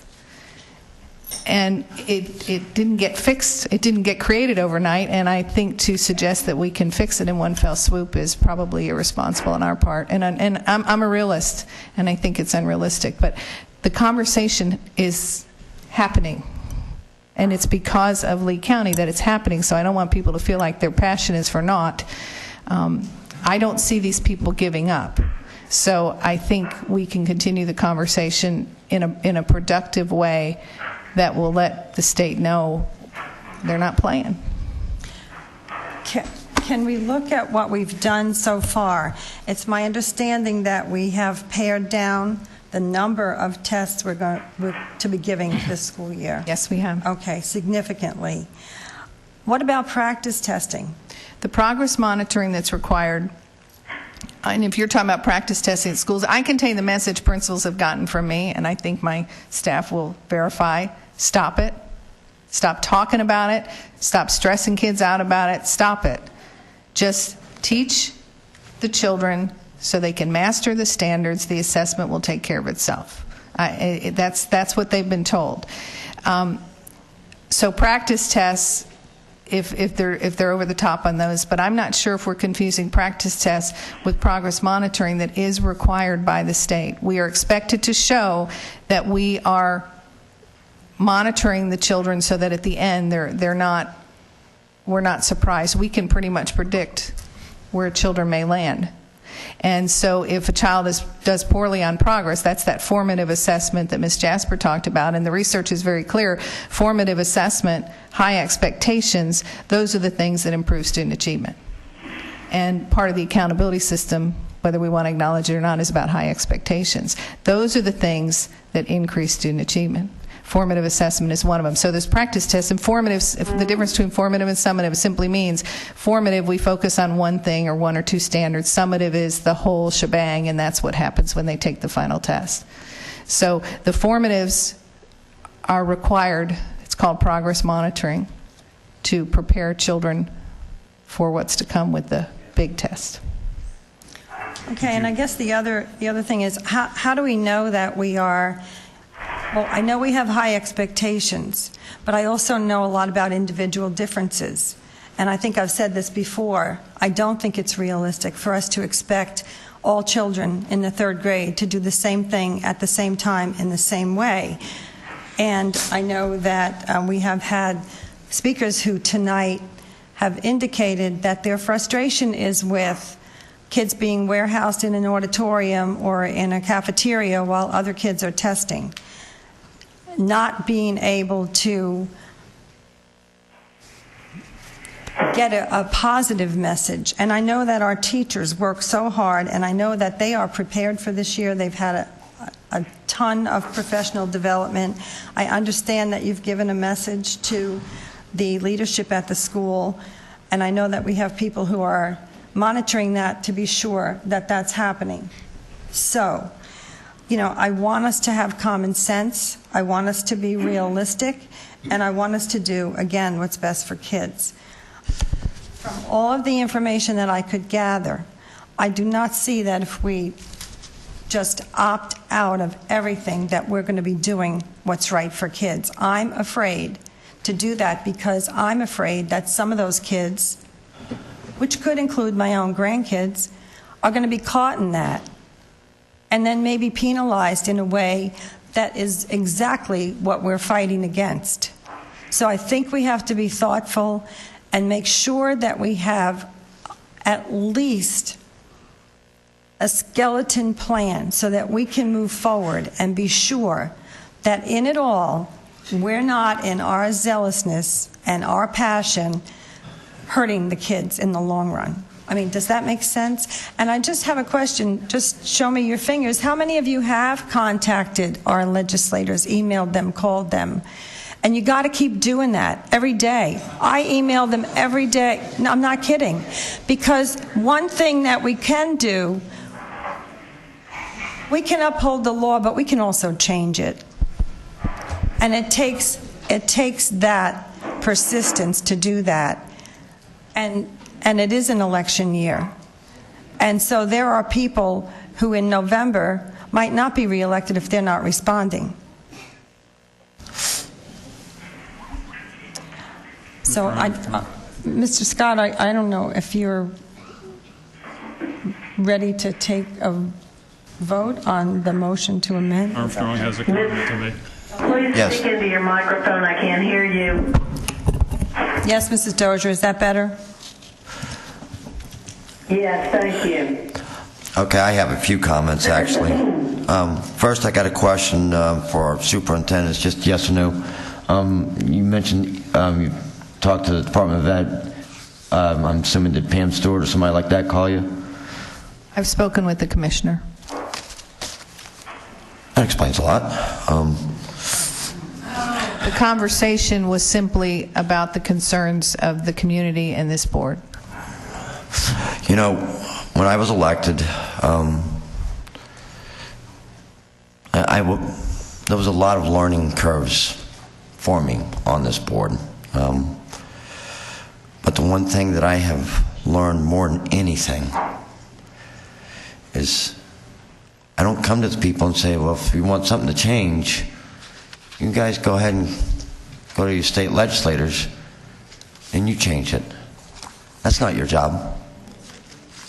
I'm your voice. We're your voice. We're the ones who make the noise. You elected us. And I keep hearing that we have to have a plan. We need a plan, we need a plan. That's what I've heard so far. I got a plan. I've got a really good plan. Let the teachers teach. That's my plan. These teachers give tests to measure where their students are, and that test that they give also measures themselves, and they use it to help benefit themselves. You know, Mr. Martin sent us something saying the ACT and a few other things in 10th grade would be supplemental for the graduation. Was that correct? Yes, sir. The two requirements with respect to graduation, which is passage of the 10th grade FCAT, the statute does allow for the substitution of a concordance score on the ACT or SET. And then the second requirement, passage of the Algebra 1 end of course assessment, the statute allows for substitution of a comparative score on the PERT, losing the acronym, Post-Secondary Educational Readiness Test. Thank you. So there is another way. You know, we talk about our constitutional right and upholding the law. Well, we just sat up here no more than a few months ago and said, you know, the class size amendment, even though it's a statute, it's a law, but we're not going to obey that one. Can't have your cake and eat it too, last time I checked. So to me, for us to go and say, well, let's send something to the legislators, a plan, see if they approve it, that's wrong, because they're the ones who actually, that's what put us in this boat anyways. We're supposed to be fighting this as education leaders. That's what we're supposed to be doing. I tried fighting this a year ago. I got on radio talk shows. I've sat up here and talked about it. I'm done talking. Let's have action. That's what people want. We need action. And a knee slap reaction, well, let's keep the money here locally and put it back in the classrooms. That's not knee slap reaction. That's just called common sense. And I think this is the right move. You know, if Department of Education doesn't like it, or whoever wants to threaten, I mean, I heard the threat. I've been threatened already. You could potentially be removed. I'm a plumber. Go ahead. I walled in worse stink than that before. I'm good. You know, I'm just tired. We're going to hurt the kids. Would you guys want me to? I can go back here in the back and show you two kids. And one of them for sure right now is hurting. My son, when he first started school, I'd go and pick him up every day. And I asked him, how was school? Was it good? Nope. It was great, was his answer, every single day. So he took the test last year. So now when I pick him up after the test, how was school? Yeah, it was okay. What? My son likes school. We're hurting our kids now. We have the ability to be the world-class school system that we keep claiming to be. It's time that we stand up with the community members that's sitting out in front of us, and I promise you, this is a very small portion of them. There's a lot more of them sitting at home right now going, somebody better stand up. We have one of our students sitting right here. We have another student out here that maybe we ought to ask her how much this test is hurting her. She got up here and spoke. You know, what if she doesn't pass it this year? What happens if the new test this year that we're supposed to be taking, what happens if these students don't pass it? Has anybody ever done the research on it? It's got a 70% failure rate. So we're actually failing our students. Now, that's what we're doing. It's about time that we bring this county, take this county back. Are we going to be penalized a little bit? Maybe. Mr. Martin keeps saying there's a potential, but there's no definite, if you do this, that's going to happen. What I do know definitely, if we don't do something, we are going to hurt these students. So I ask each one of my colleagues to reconsider, and let's vote on Tom Scott's original motion, put it back in the teachers' hands, and let's do what's right for this county. But more importantly, our students. All right, any more discussion? Yes, is your motion that we opt out of all testing? State mandated testing. Yes. State mandated testing. We have little control. We have little control over what the content of those tests are. Number one, you've heard tonight from a lot of people, they're very confusing and discouraging to students. And frankly, we've been crossed up by the State Department of Education for a number of times in the last 4 years, where they start out with a certain set of criteria and switch it in the middle of the year when students are already on track. That's why I think it needs to be stopped immediately. And trust me, I know there are potential problems and pitfalls, but unless we do something now, we can sit here and roar like little kitty cats in the future and nothing is going to happen. We have to make an impact on what's going on. Mr. Scott, I just want to tell you one immediate impact. If you opt out of all state-required testing, EOCs are 30% of a student's grade. And that will be an immediate consequence for the children. That could hurt GPA. I like to go to the Constitution to find out what we're supposed to be doing. And when you look at it, it's Article 9, Section 4.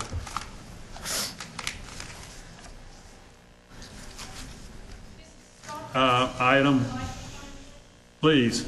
They can't hear you. Okay. Section 1B of Section 4 of the Article 9 in the Florida Constitution. The school board shall operate, control, and supervise all free public schools within the school district and determine the rate of school district taxes within the limits prescribed herein. There's the problem. Every year I've been on this board, our ability to tax has been reduced by the state legislature. So we end up having less money dealing with more students every year. And now we're pressed about how are we going to build new schools, which we desperately need. We're not going to go out and rent a warehouse and put a few desks in there and hope that that solves the problem. It's not going to work that way. That's the reason I brought it up tonight. I think we have to do something or choose that we're not going to do something. There is no middle ground.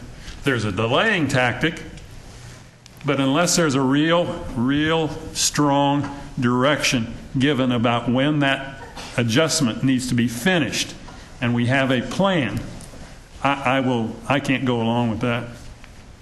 So that's my 2 cents worth. Any other discussion?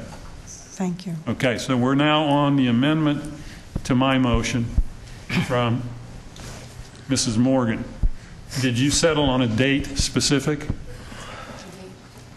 My understanding was that the date specific is the second board meeting in October. Okay. I don't know the date. I Does can anybody know find the date? that date in just a second here. Thank you. And we may want to confirm, since the nature of the motion to amend was somewhat revised, that Ms. Dozier still provides a second. Did you hear that, Ms. Dozier? Yes, I did.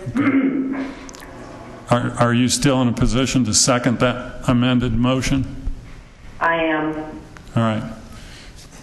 So we're now going to vote on the amended motion, which delays a final solution to October 21st board action meeting. All those in favor signify by saying aye. Aye. Opposed? Aye. The motion fails 3-2.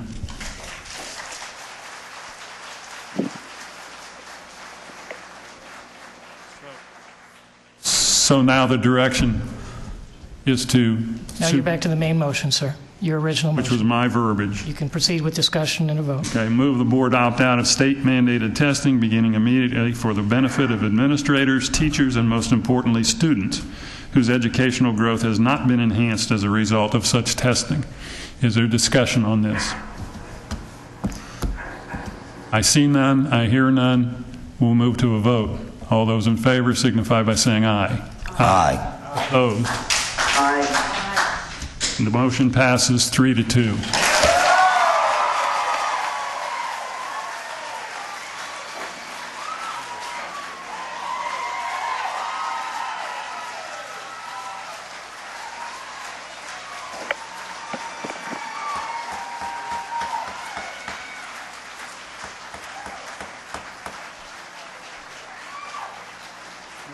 We are not out of the woods yet.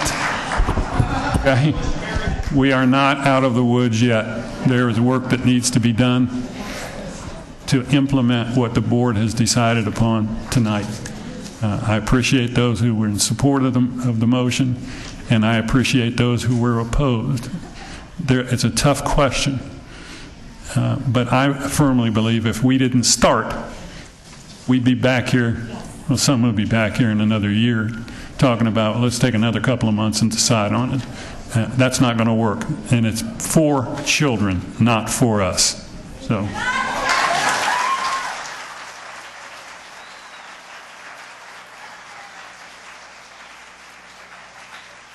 I have one more item to bring up in board member comments. And you heard me tell you several times that I was going to write a letter to the governor and demand a repayment of monies that we should have received by virtue of the constitutional amendment for class size. Amy Desamores has gone through the numbers. And dear Governor Scott, I write to you today asking the state of Florida to honor the commitment to Lee County voters made in the adoption of the class size amendment to the state constitution in 2002. Language in the amendment, Article 9, 1A, is clear that upon implementation, the state would bear costs to any district that would not have been necessary without the amendment becoming law. Our finance staff estimates the costs incurred by Lee County taxpayers since school year 2003 and 4 to be in compliance with the amendment at approximately $164 million in additional expense. As chairman of the board for the school district of Lee County, I'm requesting the state of Florida provide a refund to the district at its earliest opportunity. These funds will provide relief for expenses that have consistently been increased by mandated actions of the state legislature and Florida Department of Education. In addition to a request for reimbursement of costs associated with implementation, I ask that you, the legislature, and Florida Department of Education do all in your power to minimize further intrusion into the authority given to local boards of education, outlined in Article 9, particularly Sections 1, 4, and 5 of the state constitution. Sincerely, me. So.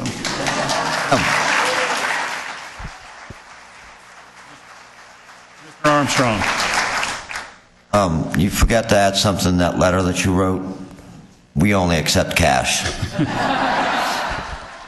I don't want their checks. Well, first let me, and I'm sorry, but I had to take my jacket off. It's getting a little warm in here. First thing, before I go into this whole discussion, I did want to talk to Dr. Graham about one other thing. Last week, I had a chance to go to North Fort Myers Academy of the Arts, and I was just driving around to stopping at a few of the schools.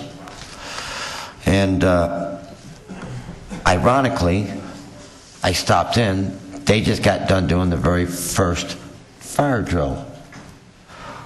Well, we also had our inspector who was there making sure everything was done correctly. And I'm happy to say he was there.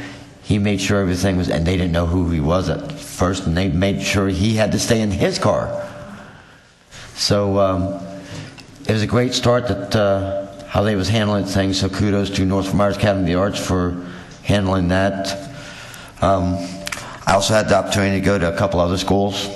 I went to Ida Baker's football game Friday, which it got lightninged out. I also went to North High, went to Mariner. Both schools seem to be doing real well there. Got to walk around and talk to a lot of different people, even Ray, if some of you, there was a student that he came here once upon a time to talk to us. Doing very well. Now to the testing. Guys, awfully quiet out there now. I'm happy to see that we took this step. You know, I was told that, you know, in order to make an omelet, sometimes you do got to break a few eggs. Well, the rotten eggs, and we're sending them up to Tallahassee. I'm done with it. These kids deserve better, whether I'm here or not here. These teachers work very diligently every year for our students. I've gone over to teachers or talked to them on the phone. It's 9 o'clock at night. They're grading tests. These students are stressed. We've heard it from them. You know, it's about time that we become the world-class school system that we keep talking about. And that means the board takes the leadership role like we did tonight. But this isn't an effort on our part. This is your part. You as the community stood behind us, stood next to us, and sometimes tonight you even stood underneath of us to hold us up and remind us you need to rise to the occasion. We're counting on you. So, my hat's off to each one of you for showing up and showing your support. On behalf of myself, but most importantly, on behalf of David Armstrong and Catherine Armstrong, those are both my kids in the back. Thank you for being here and helping, doing what's right for these kids. That's all, Mr. Scott. Okay, Ms. Morgan.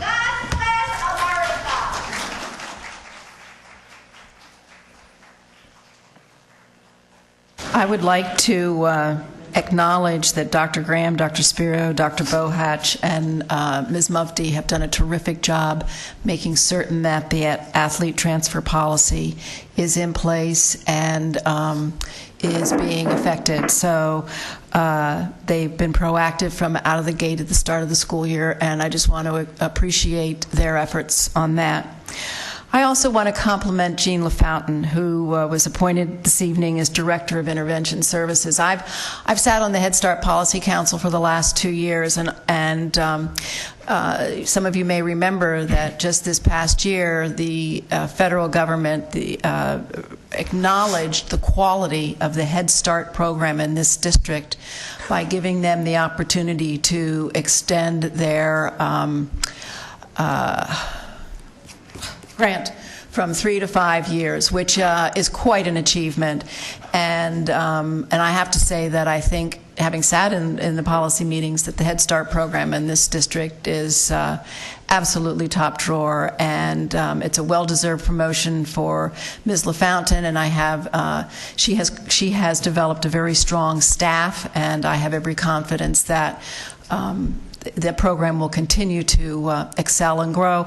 And along that same line, I am pleased to say that the district is participating in the Early Head Start Child Care Partnership Grant, which, if we receive it, will enable us to expand our early pre-K seats by 72. I know that's not a lot, but that's important, and it's targeted at our highest need children in our highest need districts. And I want to echo that partnerships are going to enable this district to accomplish things for kids that we cannot do alone. We have to work with other people, and this grant is a perfect example of what we can accomplish. 5 child care centers, 4 family child care centers, 72 kids may have an opportunity to get early childhood as a result of this partnership, the partnership effort on this grant. So I want to acknowledge that. Also, I want to compliment the maintenance group, the maintenance team, maintenance department, because I heard very, very kind words about their work on getting the new portables for Head Start in place, getting the new bathroom in. And I know they did it on a tight deadline and on a tight budget, and I just want to acknowledge their support of the Head Start program, because it's not just about the teachers in the classroom, it's about everybody in the program, in this district, working to support individual programs. And then finally, I'm going to go back and reiterate my comments. I support Florida standards because I think standards are, nationally normed standards are critical for the success of the students in this district. This state was at close to the bottom of student achievement in this country in the 90s, and it's the accountability movement that got us to think critically about what we were doing, thinking critically about what was happening in demographic groups, to really focus on student achievement and make decisions about what was in the best interests of kids. And in order for, once you have standards, you have to have assessments. And you must have reliable, normed, validated assessments that demonstrate you are doing your job, that inform you about how you are doing your job, that inform your children about. Assessments are opportunities. They are not punishments. Assessment is an opportunity to establish where you are and where it is you need to go. It is not a punishment for something that you haven't accomplished.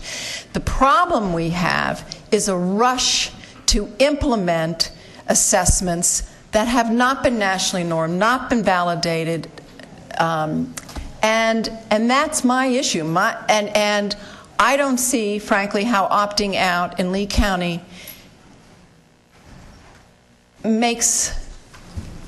advances the interests of our children. I also want to point out that we are not in violation of a state statute with our class size average decision, because we are a school choice district, and our average class size places us within the parameters established by the school district. Did you know there was a dog in here?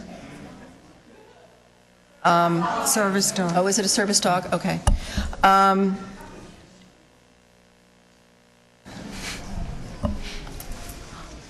I like the other board members, I applaud your passion. You know, it has put this conversation front and center at the state level with our legislators and with the Department of Education.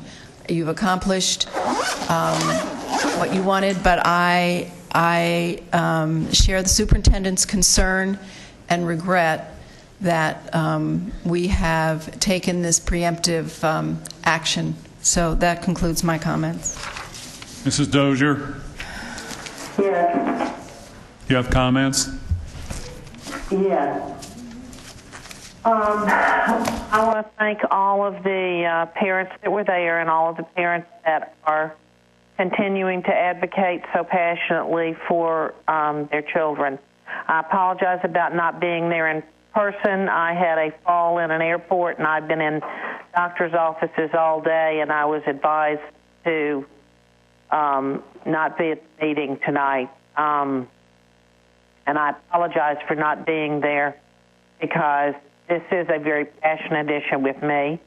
The passion didn't start 2 weeks ago. It didn't start tonight. It started many weeks ago. However, again, I thank all of you for being there. I thank all of you for your voices. But I hope that we have not done anything that is going to be detrimental to our kids. That is the only thing that I am extremely worried about. I am extremely, our position is to look out for every single student. And I can assure every parent that I advocate for the best interests of the children, and I have talked with the legislators about the high-stakes testing. I don't know how Dr. Graham is going to deal with this. I wish her all the best. However, I would like to ask a question of Mr. Martin. Mr. Martin, I believe we violated protocol tonight because this was a vote and there was not any opportunities for public comment during that. Is that correct? You're correct. There should have been an opportunity for public comment before the vote on the motion because it was not a matter on the agenda. Yes, sir. I believe I thought that was correct.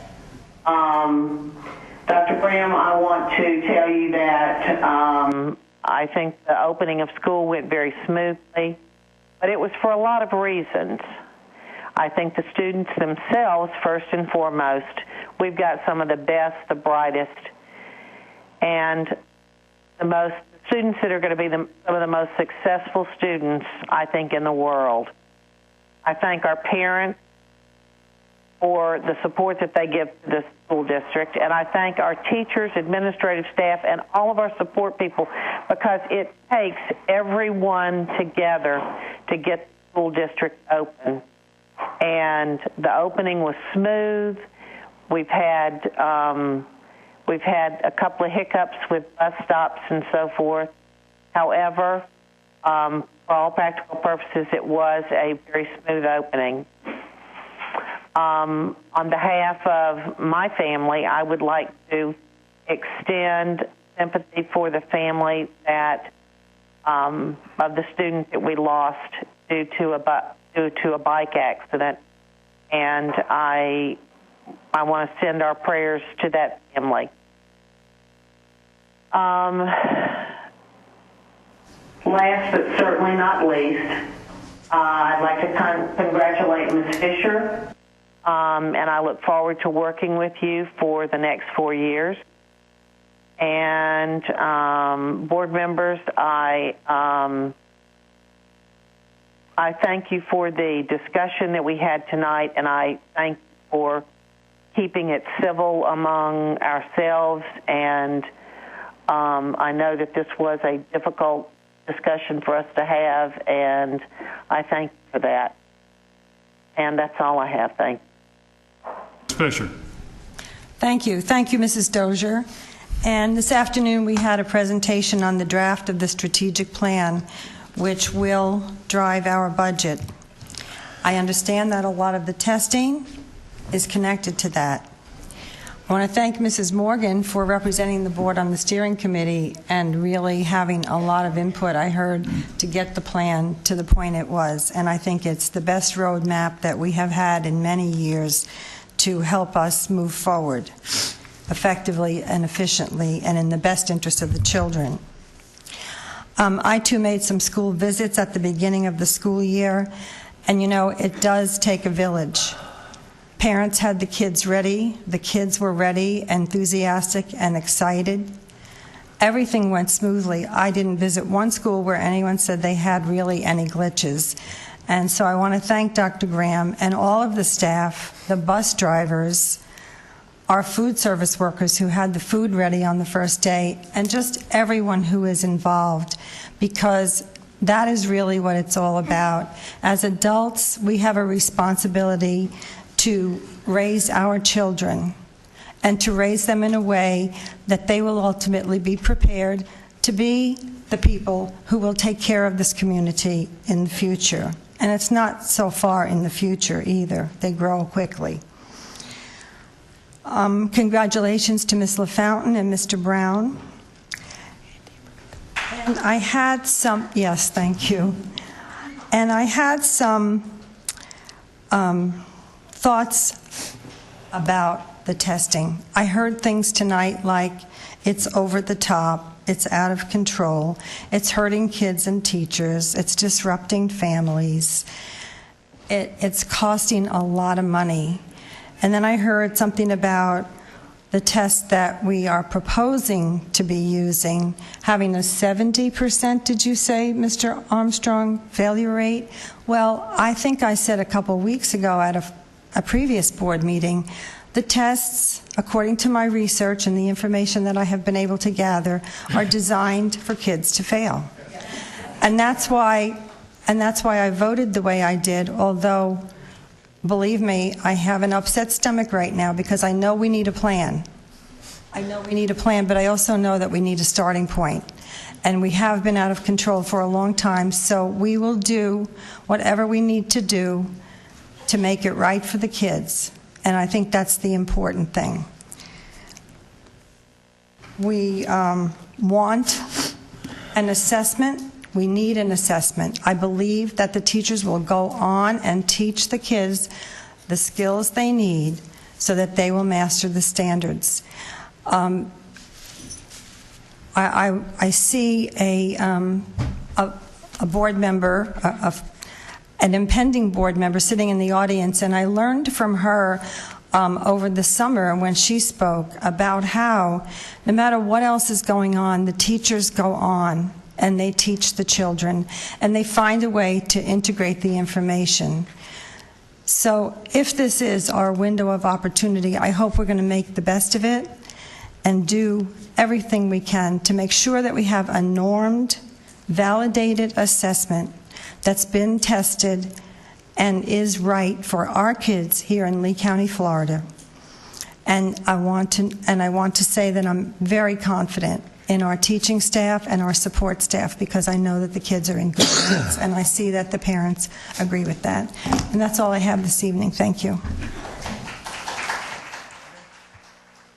Okay, first I'd like to say that I am in favor of the decision made tonight on testing. As a student of the Lee County School District, I have suffered through hours and hours of testing, and I think it is not logical to hold a student back just because they don't pass a test. And especially as a high school senior, that is crucial to me.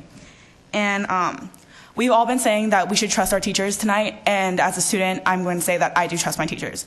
I trust the assessments they give me, and I trust that they justify my intelligence and what I'm capable of. And I'd like to thank everyone for inviting me here tonight, and it was very interesting to hear all the opinions, and I agree with everything that was said tonight. Thank you. Mr. Martin, do you have any comments? No, sir, thank you. Dr. Graham? I just want to be clear to any principals or teachers who are listening, we have not opted out of the standards, and so it's important that they continue to teach those standards, and we'll figure out what the assessment is. I am gravely concerned about the decision that was made tonight. I work at the will of the board, and I will do what I need to do to try and make some sense of this, but I have some serious concerns about what's next. But it's very important that teachers and administrators understand nothing has changed as far as what needs to be happening in the classroom with instruction. And it's an interesting time to serve as the leader of this district. That's what I'll say tonight.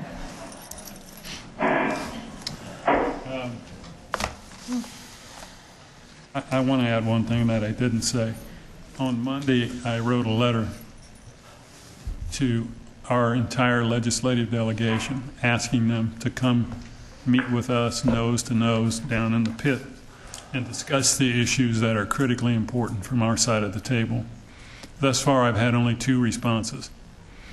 And I think most of them are around here, so maybe there'll be a silver pickup truck running up to a few parking lots and getting a commitment from those people to be here. Not their aides, and if there are any aides left in the audience, it's not that we don't like you, but we need to talk to the people that are going to be there making the decisions.